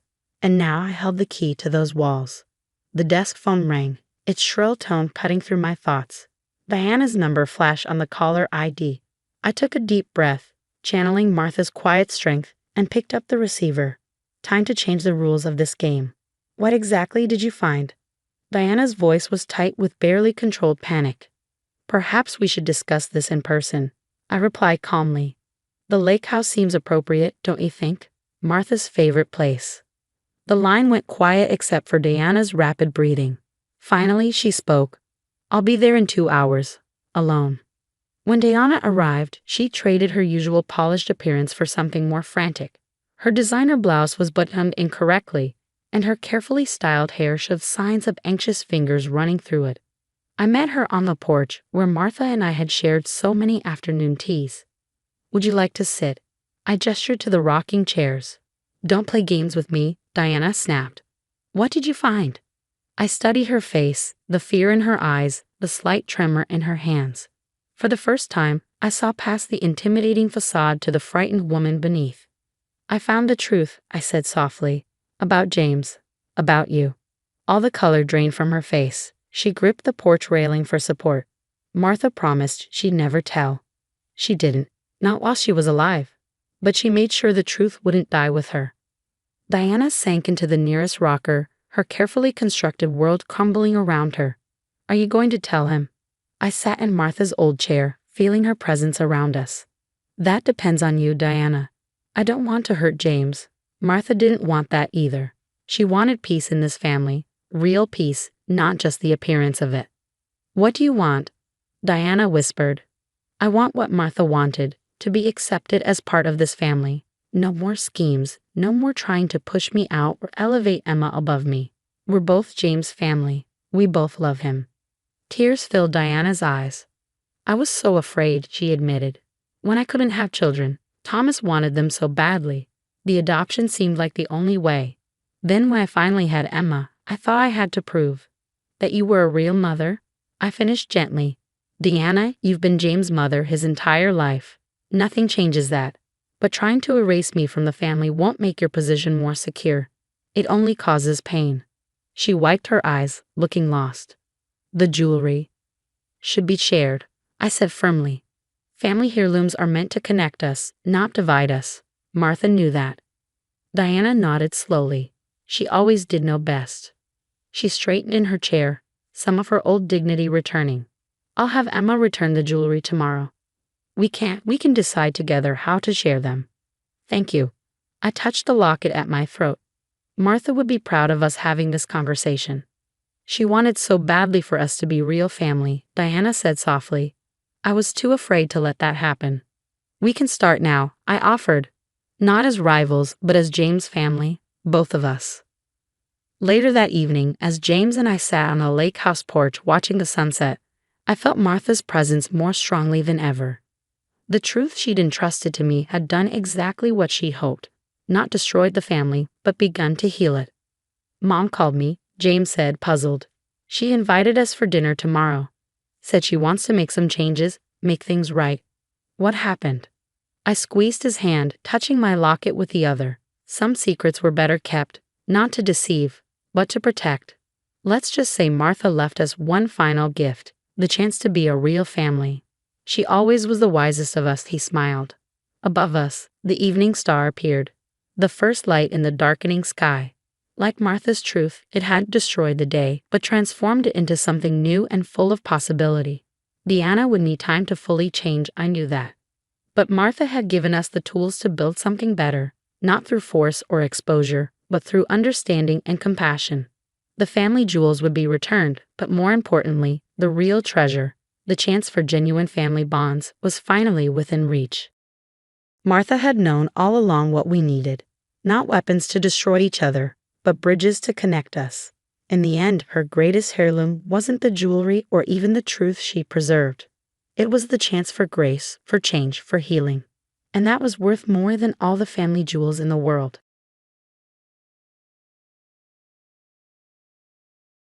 No marriage registration means you have no rights, Marcus smirked, lounging on our leather couch with an air of superiority that made my skin crawl. Jessica and I have discussed it, and she'll be moving in next week. You can take the guest room or leave, your choice. I stood in our living room, my living room, gripping my coffee mug so tightly my knuckles turned white. At 34, I never imagined my husband of 8 years would be sitting there, casually telling me his 23-year-old girlfriend was replacing me in my own home. You really think it's that simple? I asked, keeping my voice steady despite the rage building inside me. No marriage certificate means I just disappear. He laughed, that condescending sound I'd grown to hate over the past year. Exactly. I checked with my lawyer. Without official registration, you're just someone who's been living here. Jessica and I are starting fresh, and legally, you can't stop us. I set my mug down carefully on the coffee table, the same table I picked out when we first moved in. Marcus had insisted we didn't need to register our marriage back then. Why waste money on paperwork? He'd said. We know we're committed to each other. Now I understood the real reason. When does Jessica arrive? I asked, walking toward my home office. Next Tuesday, he replied, clearly pleased with my apparent acceptance. She's bringing her designer furniture. This place needs a younger woman's touch. I closed my office door behind me, my hands trembling as I unlocked the bottom drawer of my desk. Inside lay a manila envelope I put there 3 years ago, when I first suspected Marcus was hiding something. I'd hired a private investigator then, not to follow Marcus, but to look into our property records. The PI had discovered something interesting. Marcus hadn't actually bought this house as he claimed. His uncle had left it to him in a will. But there was a crucial detail Marcus either didn't know or had forgotten. I pulled out the document and read the words I'd memorized long ago. Property to be held in trust until marriage is legally registered. There was more about how the house would revert to other beneficiaries if certain conditions weren't met. But that first line was all that mattered now. My phone buzzed. A text from Jessica herself. Can't wait to redecorate. Hope you're not too heartbroken. I smiled for the first time that day. Marcus had been so focused on using the lack of marriage registration against me. He'd never bothered to read his uncle's will properly. The house wasn't his to give away, and Tuesday was going to be very interesting. Walking back to the living room, I found Marcus on the phone, probably with Jessica, discussing their plans for my home. He looked up as I approached, his expression smug. One question, I said, holding the envelope behind my back. Did you ever actually read your Uncle Robert's will? The full version, I mean. His brow furrowed slightly. What does that have to do with anything?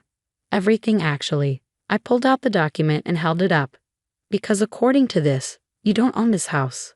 Not legally, not until you register a marriage, and since you never did. The color drained from his face as I placed the document on the coffee table. That's impossible, he whispered, reaching for the papers with shaking hands. Your uncle was old-fashioned. I continued, enjoying the way Marcus's confidence crumbled with each word. He believed in doing things properly. Marriage, registration, all of it. Without that, the house belongs to the trust. And guess who I spoke to last week? Marcus looked up at me, realization dawning in his eyes. You didn't. The trustees were very interested to learn about your situation. They'll be here Tuesday too. Perfect timing. Don't you think the next few days were a masterclass in watching someone unravel? Marcus spent hours on the phone with his lawyer. his voice growing increasingly desperate as he realized the trap he'd laid for me had snapped shut around him instead. There has to be a way around this, he hissed into his phone, pacing our kitchen. I've been living here for 10 years. I sat at the breakfast bar, calmly sipping my morning coffee. 8 years, I corrected.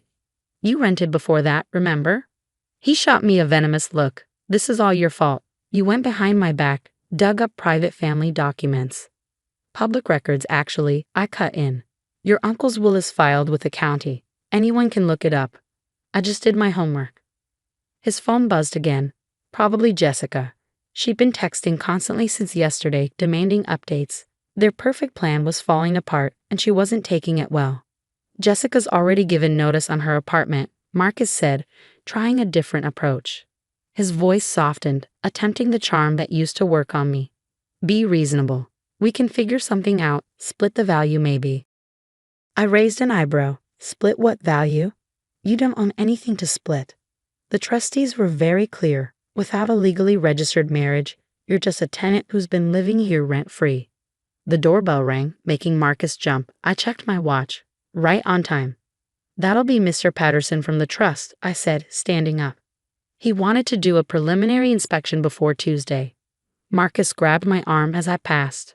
Wait. We can fix this. We could register our marriage now quickly. I gently removed his hand. You already announced your intentions to move your girlfriend in. Pretty sure that violates the spirit of the marriage requirement. I walked to the door, leaving him standing there, face ashen. Mr. Patterson was exactly as I remembered from our meeting last week, elderly, impeccably dressed, and radiating no-nonsense efficiency. Mrs. Walker, he greeted me formally, using my maiden name. Everything in order. Come in, I said, leading him to the living room where Marcus stood frozen. Mr. Patterson, this is Marcus. Marcus, this is your uncle's estate trustee. The look Mr. Patterson gave Marcus could have frosted glass. Ah yes, the nephew who thought he could circumvent his uncle's wishes. He pulled out a folder. I've brought the relevant documents. Your uncle was quite specific about his expectations for this property. Marcus sank onto the couch, all pretense of control evaporating. Uncle Robert wanted me to have this house. He told me. He wanted you to have a proper marriage and family here, Mr. Patterson corrected, not to use it as a bachelor pad while playing house with various young ladies. I bit back a smile at Marcus's expression. Mr. Patterson had done his research thoroughly. The trust position is clear, he continued, laying out papers on the coffee table. You had 8 years to fulfill the conditions of inheritance. You chose not to. Therefore, the property reverts to the trust's control. Marcus's phone buzzed again. He glanced at it, then quickly looked away. I caught a glimpse of Jessica's message. The movers are all booked. Can't wait. How long do I have? Marcus asked, his voice hollow. The trust requires vacant possession by next Friday. Mr. Patterson replied. That's 10 days to make alternative arrangements. He turned to me. Mrs. Walker, given the circumstances, the trust is prepared to offer you a short-term lease at a favorable rate, should you wish to stay. I smiled, thinking of the apartment I'd already viewed. Thank you, but I have other plans. Marcus's head snapped up. You knew this was coming. You've been planning this. Unlike you, I said quietly, I believe in being prepared. After Mr. Patterson left, Marcus sat in silence for a long time, staring at nothing. Finally, he looked at me, really looked at me, perhaps for the first time in years. When did you figure it out? He asked. About the house. 3 years ago. About Jessica. Last year, when you started pushing back against registering our marriage. You got sloppy with your texts. He nodded slowly. And he waited all this time. I waited until you showed me exactly who you are, I replied. Until you tried to use the lack of registration against me. Karma's interesting that way. Tuesday arrived with all the drama I expected. I was in the kitchen, packing the last of my cookware, when I heard the commotion outside. Jessica had arrived with her moving truck, right on schedule. What do you mean we can't move in? Her shrill voice carried through the open window. Marcus, you promised me this house.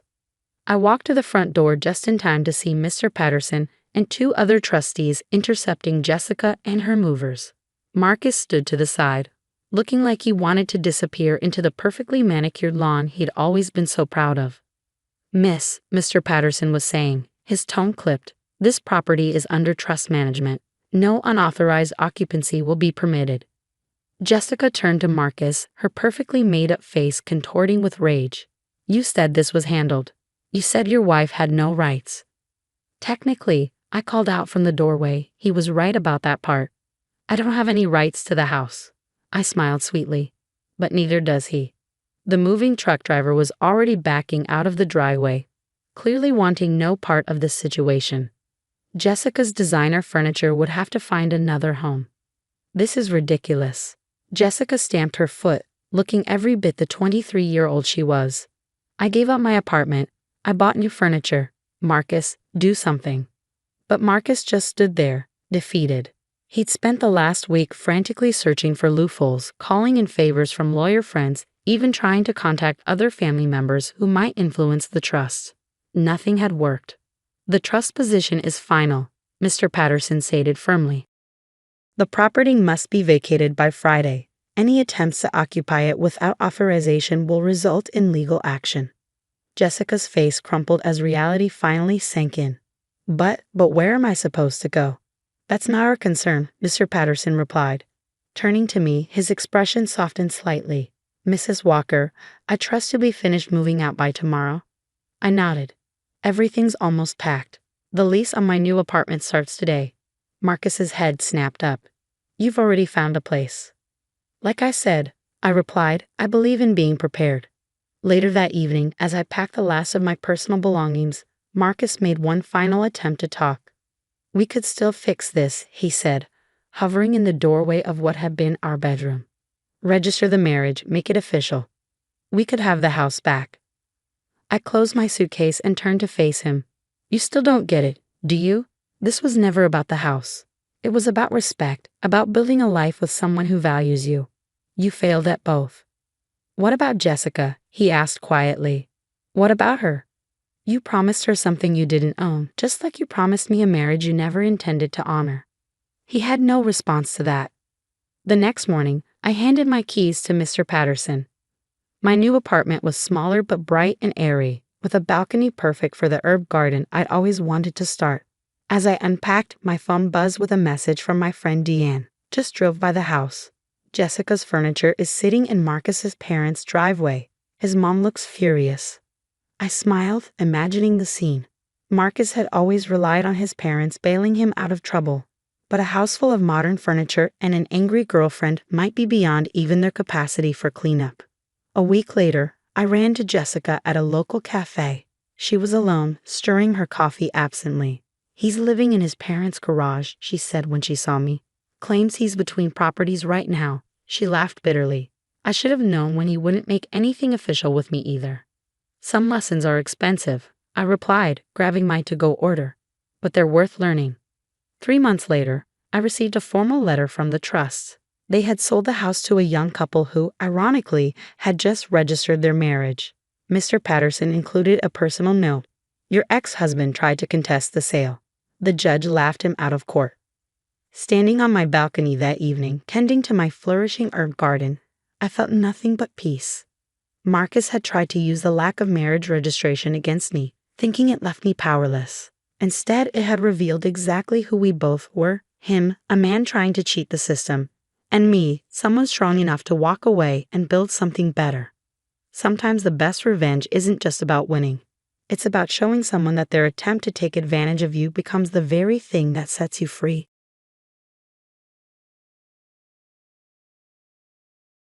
Look at these. Patricia slammed the photos on our kitchen table, her perfectly manicured nails tapping against the glossy prints. Your precious wife isn't who you think she is, Marcus. I stood frozen, watching my husband of 8 years pick up the photographs with trembling hands.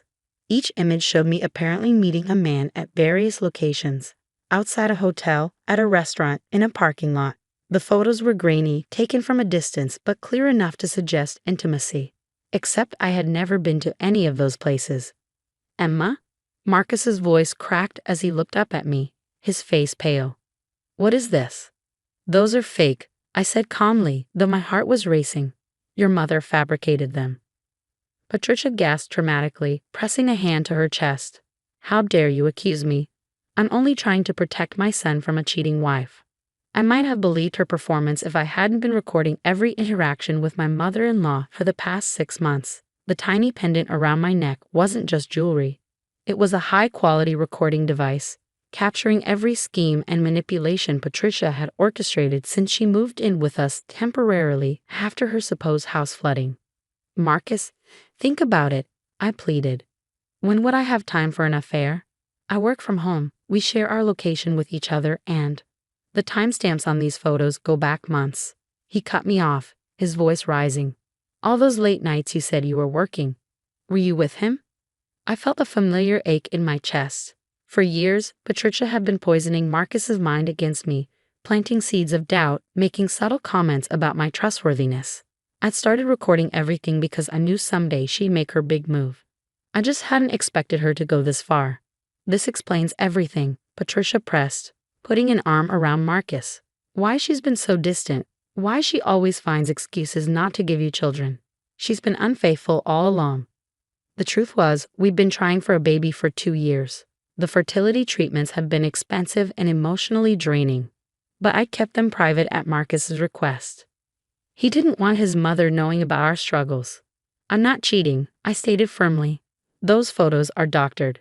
Patricia, would you like to tell Marcus about your meeting with James at the coffee shop last week? Her face flickered for just a moment, but she recovered quickly. I don't know what you're talking about. Marcus, she's clearly trying to deflect. I can't do this, Marcus interrupted, standing up abruptly. I need to think. He grabbed his keys and stormed out, leaving me alone with Patricia. Her sympathetic mask dropped instantly, replaced by a cold smile. He'll be moving in with Jessica from his office, she said smugly. You know, the young receptionist he's been seeing for the past 3 months. I've been helping them find an apartment. The revelation should have shocked me, but somehow it didn't. I'd noticed the signs, the late nights, the hidden phone calls, the sudden password changes on his devices. But I'd been so focused on documenting Patricia's manipulation that I'd underestimated her ultimate plan. You knew about his affair all along, I said, the pieces clicking into place. You've been covering for him. Of course I have. Jessica is much better suited for my son. Young, fertile, and most importantly, not you. Patricia gathered the photos, tucking them into her designer handbag. Marcus won't file for divorce, of course. That would mean splitting assets, and we can't have that. You'll just have to accept that your marriage is over. I watched her sashay out of the kitchen, her victory seemingly complete. She had no idea that every word she just said was recorded, along with hundreds of hours of similar conversations over the past months. But I wasn't ready to reveal that yet. Later that evening, Marcus returned briefly to pack a bag. I'm staying with Jessica for a while, he announced, avoiding my eyes. Mother's right, we don't need lawyers involved. I'll keep paying the mortgage, but I need space. I sat quietly at the kitchen table, watching him gather his things. Just like that. 8 years of marriage and you're choosing to believe doctored photos over me? He paused at the door, his back to me. The photos just confirmed what Mother's been saying all along. You've never really fit into this family. After he left, I went to my home office and unlocked the bottom drawer of my desk. Inside was an external hard drive containing months of recorded conversations, security camera footage, and emails. A digital record of every manipulation, every lie, every scheme Patricia had orchestrated. I plugged in the hard drive and opened a folder labeled Insurance. Inside were recordings of Patricia bragging to her friend about hiring someone to create the fake photos, discussions with Jessica about how to help Marcus avoid divorce proceedings, and countless conversations where she detailed her plans to drive me out of Marcus's life. My phone buzzed with a text from Patricia. I expect you'll be moving out soon. The house belongs to the family after all. I smiled, thinking of the USB drive in my pendant and the backup copies I'd stored in 3 different locations. Patricia thought she'd won, but she'd forgotten one crucial detail about me. I'd learned from the best. My own mother had been a private investigator, and she taught me the importance of always being prepared. Everything in its own time, I texted back, knowing it would drive her crazy not to get an emotional response. I had all the evidence I needed. Now it was just a matter of timing. The next few weeks played out exactly as I'd expected. Marcus divided his time between Jessica's apartment and his mother's house. While Patricia took every opportunity to flaunt her victory, she dropped by the house unannounced, supposedly to check on things, but really to remind me of my impending defeat. Jessica's redecorating their new apartment, she announced one afternoon, uninvited in my kitchen. She has such wonderful taste, and she's young enough to give Marcus children. Naturally, of course. I kept my face neutral as my pendant recorded every word. How interesting. Would you like to tell me more about how you helped them find that apartment? Patricia's smile faltered slightly. She wasn't used to my calm responses, no tears, no anger, no begging Marcus to come back. It made her nervous, though she tried not to show it. I don't know what you're implying, she said, adjusting her expensive scarf. I merely want what's best for my son. Of course you do. Like when you hired James to Photoshop those pictures.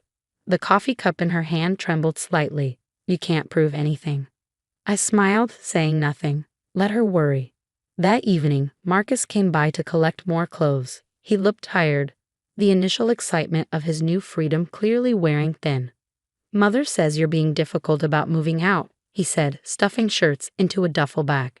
Is that what she says? I kept my voice level. What else does she tell you about me? He paused, uncertainty flickering across his face. Look, I know the situation isn't ideal, but... Isn't ideal? I interrupted. You're living with your mistress while your mother orchestrates the destruction of our marriage, and you won't even consider the possibility that those photos were fake. I saw you with him, Marcus snapped. In those pictures. Pictures can lie, I said quietly. Just like mothers can lie. Just like husbands can lie about working late when they're really with their receptionists. He had the grace to look ashamed, but his mother's influence ran deep. You're just trying to turn this around on me. Mother warned me you'd do this. I watched him leave, knowing it was almost time to make my move. The next morning, I received a text from Jessica of all people. Your NIL says you're being stubborn about the house. Why don't you just leave with dignity? I screenshot the message, adding it to my growing file. An hour later, Patricia called. I've been patient, she said, her voice sickly sweet. But it's time for you to accept reality. Marcus and Jessica are building a life together. You need to move on. You're right, I replied. Things do need to move forward. Finally, I'll help you find a nice apartment. Actually, I cut her off. I was thinking more about moving forward with my evidence file. There was a long pause. What evidence file? Oh, recordings, security footage, emails. It's amazing what people will say when they think no one's listening. Like discussions about hiring someone to create fake photos, or plans to help your son avoid divorce proceedings. The silence on the other end was deafening. You're bluffing, she finally managed. Would you like me to quote your exact words from last Tuesday, when you were telling your friend Helen about how you orchestrated this whole situation? I heard her sharp intake of breath. What do you want? I want you to tell Marcus the truth, about the photos, about how you've been manipulating him, about everything. You have until tomorrow evening. And if I don't, then the evidence goes to Marcus, your church committee, and your precious country club friends. I wonder what they think about you helping your son commit adultery and financial fraud. She hung up without another word.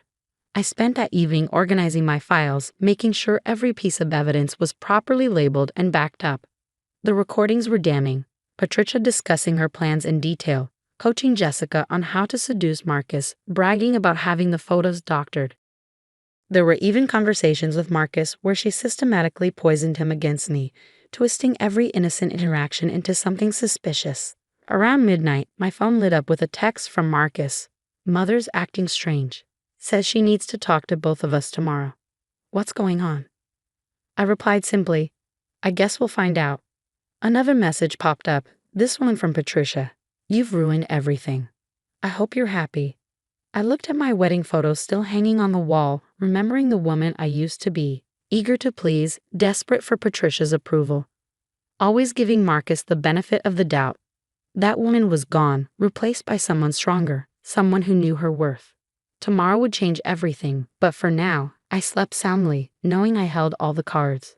Patricia's web of lies was about to unravel, and I had front row seats to the show. The truth would come out, one way or another. I just hoped Marcus was ready to face it. The next evening, our kitchen became a battleground. Marcus sat at the table, looking confused and wary. Patricia perched on the edge of her chair like she might bolt at any moment. I remained standing, my pendant recorder capturing everything. Well, Marcus prompted. What's this about, Mother? Patricia's perfectly manicured fingers twisted in her lap. I may have made some mistakes. What kind of mistakes? I asked, my voice deliberately gentle. She shot me a venomous look before turning to Marcus. The photos. They weren't exactly what they seemed. What do you mean? Marcus's face darkened. They were altered. The words seemed to physically pain her. I had someone edit them to make it look like Emma was being unfaithful. The silence that followed was deafening. Marcus stared at his mother, his face draining of color. You did what? He whispered. I was protecting you. Patricia burst out. She's not right for you, Marcus. She's too independent, too focused on her career. I just wanted. Stop. Marcus held up his hand. Just stop. I pulled out my phone and played one of the recordings. Patricia gleefully describing to her friend how she orchestrated the whole plan, including helping Jessica pursue Marcus. There's more, I said quietly. Hours more. Every manipulation, every lie, every scheme, all recorded. Marcus listened, his expression growing more horrified with each revelation. When the recording ended, he turned to his mother. How could you? His voice cracked. You helped me destroy my marriage based on lies. I did it for you, Patricia insisted. And let's not pretend you're innocent in this. You were seeing Jessica long before I showed you those photos. The truth hit him like a physical blow. He slumped in his chair, the full weight of his choices finally sinking in. Emma, he started, turning to me. I don't know what to say. I do, I replied calmly. I want a divorce. A proper one, with fair division of assets. But we can fix this, he protested. Now that I know the truth is, you were willing to believe the worst about me. You moved in with another woman and tried to cheat me out of my share of our assets. Your mother's lies worked because you wanted them to. Patricia stood up abruptly. This is ridiculous. You can't? I can, I cut her off. And unless you want these recordings shared with everyone you know, you'll stop interfering. Both of you will. They left separately, Marcus to presumably face Jessica with the truth, Patricia to salvage what she could of her reputation. I stayed in the kitchen, feeling lighter than I had in months. The next few weeks brought significant changes. Marcus moved out permanently, this time with proper divorce proceedings in motion. Patricia disappeared to her sister's house in Florida, her influence finally neutralized. Jessica, upon learning the full story, ended things with Marcus. Apparently, a man who would believe fake photos over his wife wasn't quite the catch she thought. My lawyer called with updates. The evidence you gathered is impressive. We'll get a fair settlement. Thank you, I replied.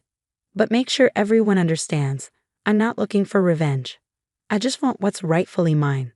6 months later, I sat on my newly purchased condo's balcony, watching the sunset. The divorce was finalized, the assets split fairly. Marcus had finally apologized, not that it changed anything.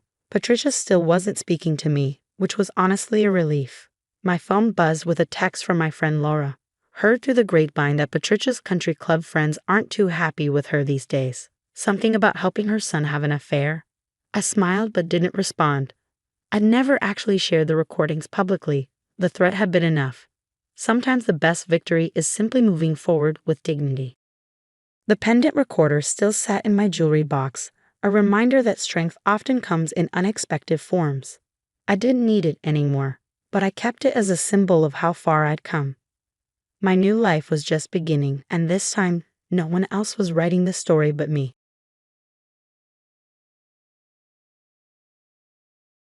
I used your college fund for my dream house. Amanda's voice dripped with satisfaction through my phone speaker. You're never going back to finish your degree anyway. Time to grow up and face reality. I gripped my kitchen counter, feeling the cool marble under my fingers as I processed her words. The $800,000 education fund my grandparents had left me, gone. Or so she thought. Interesting. I replied, my voice steady. And how exactly did you manage that? My name is Sophie Parker, and at 32, I'd spent the last decade working as an accountant while slowly building my way toward my dream of finishing my medical degree. What my sister-in-law, Amanda, didn't know was that I'd been expecting this move ever since she married my brother James 3 months ago. Oh, it was easy, she laughed, clearly disappointed by my calm reaction. James still had access to the account from when your grandparents first set it up. All I needed was his signature. The house is gorgeous, by the way. Much better use of the money than some silly dream of becoming a doctor. I could picture her smug expression, probably admiring her reflection in one of her oversized designer mirrors. Amanda had swept into our lives like a hurricane 6 months ago, convincing my brother she was his soulmate after just 2 weeks of dating. I'd seen right through her act, but James was too enchanted to listen. Well, thanks for letting me know, I said, opening my laptop. I hope you enjoy the house. That's it? Amanda's voice rose with frustration. No crying. No begging. Come on, Sophie, where's the drama? I ended the call without responding and pulled up my email. There it was, the confirmation I'd been waiting for from my attorney. The transfer Amanda and James had attempted had been blocked. The funds already moved to a new, secure account 2 weeks ago. My grandmother had always said, trust your instincts, but verify your accounts. She'd built her own accounting firm from nothing, teaching me everything she knew about protecting assets before she passed. When Amanda started asking suspiciously detailed questions about my college fund at Sunday dinners, I knew it was time to put those lessons to use. I dialed my attorney's number, my hand steady despite the anger still simmering beneath the surface. Hi, Linda. I just got the call we were expecting. Has everything been documented? Every attempt they made to access the account has been recorded. Linda confirmed. The timestamps, the forged documents, everything. Your brother's signature appears to have been coerced. Do you want to proceed with pressing charges? I thought about James, my sweet but naive older brother. He'd always protected me growing up, standing up to bullies and helping me through our parents' messy divorce. Now he was married to someone who made those school-year bullies look like amateurs. Not yet. I replied, let's wait for them to realize the transfer failed. I want to see what Amanda does next. After hanging up, I walked to my home office and opened the bottom drawer of my filing cabinet. Inside was a thick folder labeled Grandma's Letters. I pulled out the most recent one, written just weeks before she passed away 2 years ago. My dearest Sophie, it read, I'm leaving you this money because I believed in your dream. Medicine isn't just a career for you, it's a calling. Don't let anyone tell you it's too late or too hard. And most importantly, don't let anyone take this opportunity from you. You're smarter than they think. Love, Grandma. I traced her signature with my finger, remembering how she taught me to analyze handwriting patterns when I was just 12. That knowledge had helped me spot the inconsistencies in James's signature on the transfer documents Amanda had submitted. My phone buzzed again. A text from James. Hey sis, Amanda's really excited about the house we're buying. I know the money was for your school, but you've got a good job already. Family should help family, right? I felt a familiar ache in my chest. James had always been terrible with money, jumping from one get-rich-quick scheme to another. Amanda had clearly figured that out within days of meeting him. Another text came through. The realtor needs the money by Friday. You're not mad, are you? I started typing a response, then deleted it. Let them figure out on their own that their plan had failed. Sometimes silence was the best reply. My computer pinged with an email notification. The medical school admissions office confirming my interview for next week. I'd already been quietly completing prerequisites at night while working full-time. The money from my grandparents wasn't just sitting in an account. It was an investment in my future, one I'd been carefully planning for years. I opened my blinds, looking out at the city skyline as the sun set. Amanda thought she had won. That she'd crushed my dreams with a few forged signatures and a smug phone call. She had no idea that she'd just walked into a trap of her own making. My grandmother's words echoed in my head. Sometimes the best revenge is letting people think they've beaten you, right up until the moment they realize they've beaten themselves. Friday was only 3 days away. I wondered what excuse Amanda would give the realtor when the money didn't appear in her account. More importantly, I wondered how she would explain to James why she tried to steal from his sister. I picked up my phone and texted Linda, "Send me everything you've documented. I want to be ready when this all falls apart." Then I turned back to my medical school application, a small smile playing at my lips. Amanda thought she was destroying my dream. Instead, she was about to learn a valuable lesson about underestimating the quiet ones in the family. Friday morning arrived with a storm of text messages from Amanda. The bank says the transfer failed. What did you do? You think you're so clever, don't you? James is devastated. How could you do this to your own brother? I sipped my coffee, reviewing the documented evidence Linda had sent over. Everything was there. Amanda's multiple attempts to access the account, the forged signatures, even recordings of her calls to the bank where she tried to impersonate me.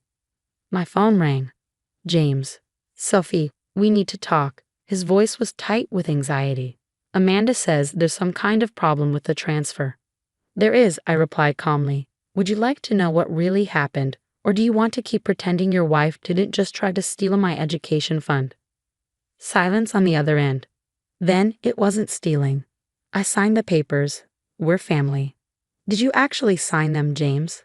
Or did Amanda forge your signature after showing you different documents? More silence. I could almost hear the pieces clicking into place in his mind. Come over, he said finally. Please, I need to understand what's going on. An hour later, I sat in her living room, my laptop open to display the evidence. Amanda paced behind the couch, her designer heels clicking against the hardwood floors she'd insisted they install last month. As you can see, I explained, pulling up the forged documents, these signatures don't match your usual handwriting, James. The bank's fraud department spotted it immediately. You had no right to move that money. Amanda burst out. It was just sitting there while you play pretend about medical school. We needed it. Needed it? I raised an eyebrow. For what? A 5-bedroom house you can't afford? More designer clothes? Or was it to cover the gambling debts you've been hiding from James? Her face went pale. James turned to stare at her. What gambling debts? I pulled up another document, a credit report Linda had obtained during our investigation. Your wife has been busy, James.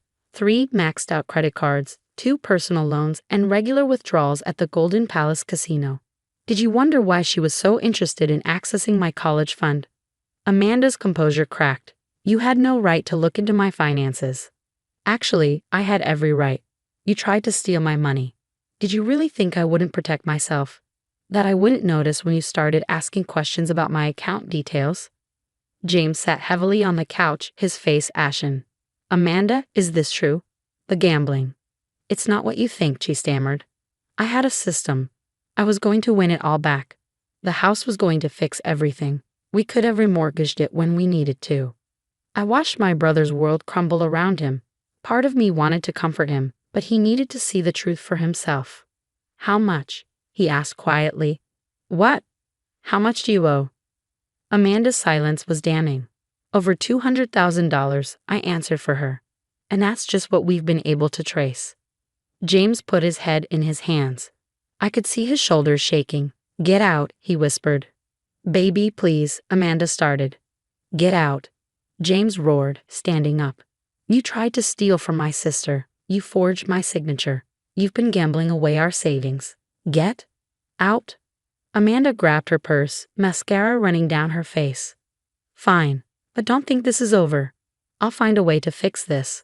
The door slammed behind her. James collapsed back onto the couch. I'm so sorry, Sophie, he whispered. I should have listened when you said something felt off about her. I wanted to believe someone could love me that much that quickly. I moved to sit beside him, pulling out an envelope from my bag. Here, I said softly. You'll need this. What is it? Contact information for a good divorce lawyer.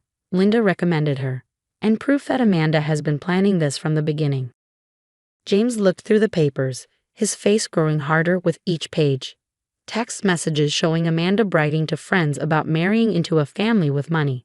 Bank statements showing transfers to offshore accounts. Casino receipts dating back to before their wedding. She never loved me, did she? He asked, his voice small. No, I replied gently. But that's not a reflection on you. She's a con artist, James. She's done this before. His head snapped up. What? I pulled out the final document, a police report from 3 years ago. Another marriage, another theft, another devastated family. She disappeared before they could press charges, I explained. Changed her name and moved here. Started fresh with a new target. James was quiet for a long time, processing everything. Finally, he looked at me. The college fund. It's safe. I nodded. Grandma taught me well. The money was moved to a secure account weeks ago. Amanda's transfer attempts were blocked and documented. We have everything we need to press charges. Do it, he said firmly. Press charges. All of it. I'll testify, provide whatever you need. She needs to be stopped. I hugged my brother, feeling him shake with suppressed sobs. I'm sorry, he whispered again. I'm supposed to protect you, not put you in danger. Hey, I pulled back to look at him. You protected me plenty when we were kids. Let me protect you this time. My phone buzzed. A text from Linda. The police were ready to move on our evidence. Amanda's previous victims had been contacted and were willing to testify. What happens now? James asked. Now, I replied, we make sure Amanda can't do this to anyone else. And then, I have a medical school interview to prepare for. For the first time that day, James smiled. You're really going to do it? Become a doctor? That's what the money was for. That's what Grandma wanted. He nodded, wiping his eyes. She'd be proud of you, not just for catching Amanda, but for never giving up on your dream. I squeezed his hand. She'd be proud of you too for being brave enough to face the truth. Outside, thunder rumbled as the sky darkened. Somewhere in the city, Amanda was probably trying to figure out her next move, unaware that her game was finally over. But here, in this moment, something broken was beginning to heal. 2 months later, I stood in front of my bathroom mirror, adjusting my white coat. My medical school interview had gone perfectly, just as my preparation with the secured funds had allowed. But today wasn't about my future as a doctor. Today was about justice. Ready? James asked from the doorway. He looked better now, the shadows under his eyes finally fading. The divorce papers had been filed the day after Amanda's schemes came to light. Ready, I confirmed, grabbing my bag. The courthouse was packed, but not just with us. 3 other families were there, Amanda's previous victims. She used different names each time. Amanda Wilson, Amy Walker, Anna Wells. But her strategy had always been the same. Marry quickly, locate assets, forge documents, drain accounts. You don't have to do this, I told James as we took our seats. Linda can present the evidence without your testimony. He shook his head. No, I need to face her. We all do. Amanda was led in by officers, her designer clothes replaced by generic court attire. She'd been arrested at the airport 3 weeks ago, attempting to flee with a fake passport. The smug smile I remembered from her phone call was gone, replaced by a look of desperate calculation. Her eyes widened when she saw the other families. This wasn't part of her plan.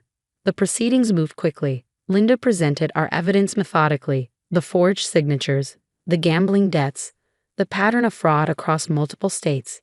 Each family stood to testify, sharing nearly identical stories of trust betrayed and lives nearly ruined. When it was James's turn, his voice was steady. She made me believe I'd found true love, he said. Instead, I nearly helped her steal my sister's future. The money she tried to take wasn't just cash in an account. It was a grandmother's legacy, a dream of becoming a doctor, a future of helping others. Amanda doesn't just steal money, she steals hope. I squeezed his hand as he returned to his seat. Finally, it was my turn. Unlike Amanda's other victims, I was fortunate. I began. My grandmother taught me to protect myself, to trust my instincts, to document everything. The money she left me wasn't just for education. It was a lesson in standing up for what's right. Today isn't about revenge. It's about making sure Amanda can't destroy any more families. The judge's verdict was decisive. Guilty on all counts. 5 years in prison, restitution to all victims, no possibility of early release. You think this changes anything? Amanda spat as they led her away.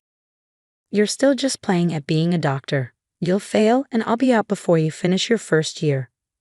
I smiled, thinking of my grandmother's words about letting people think they've won. Actually, I replied calmly, I start medical school next month. Your attempt to steal my dream just motivated me to work harder. So thank you, Amanda.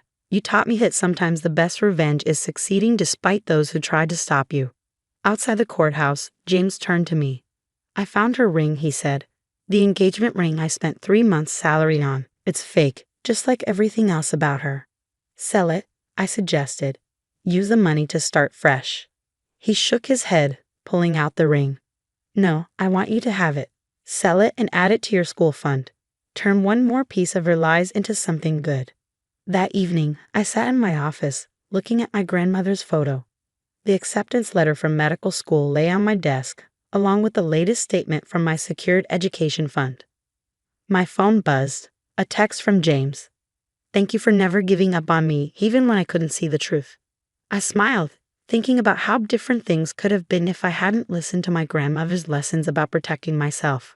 Amanda had thought she was taking advantage of a naive dreamer, too busy studying to notice her schemes. Instead, she'd encountered someone prepared, protected, and unwilling to let anyone steal her future. I picked up my white coat, running my fingers over the embroidered name. Sophie Parker, medical student. Sometimes the best victories aren't just about keeping what's yours. They're about showing others that it's never too late to stand up for yourself, to pursue your dreams, to trust your instincts. And as for Amanda, she'd have 5 years to think about the fact that the quiet one she'd underestimated was now on her way to becoming Dr. Parker, while she sat in a cell, her own dreams of easy money finally permanently out of reach.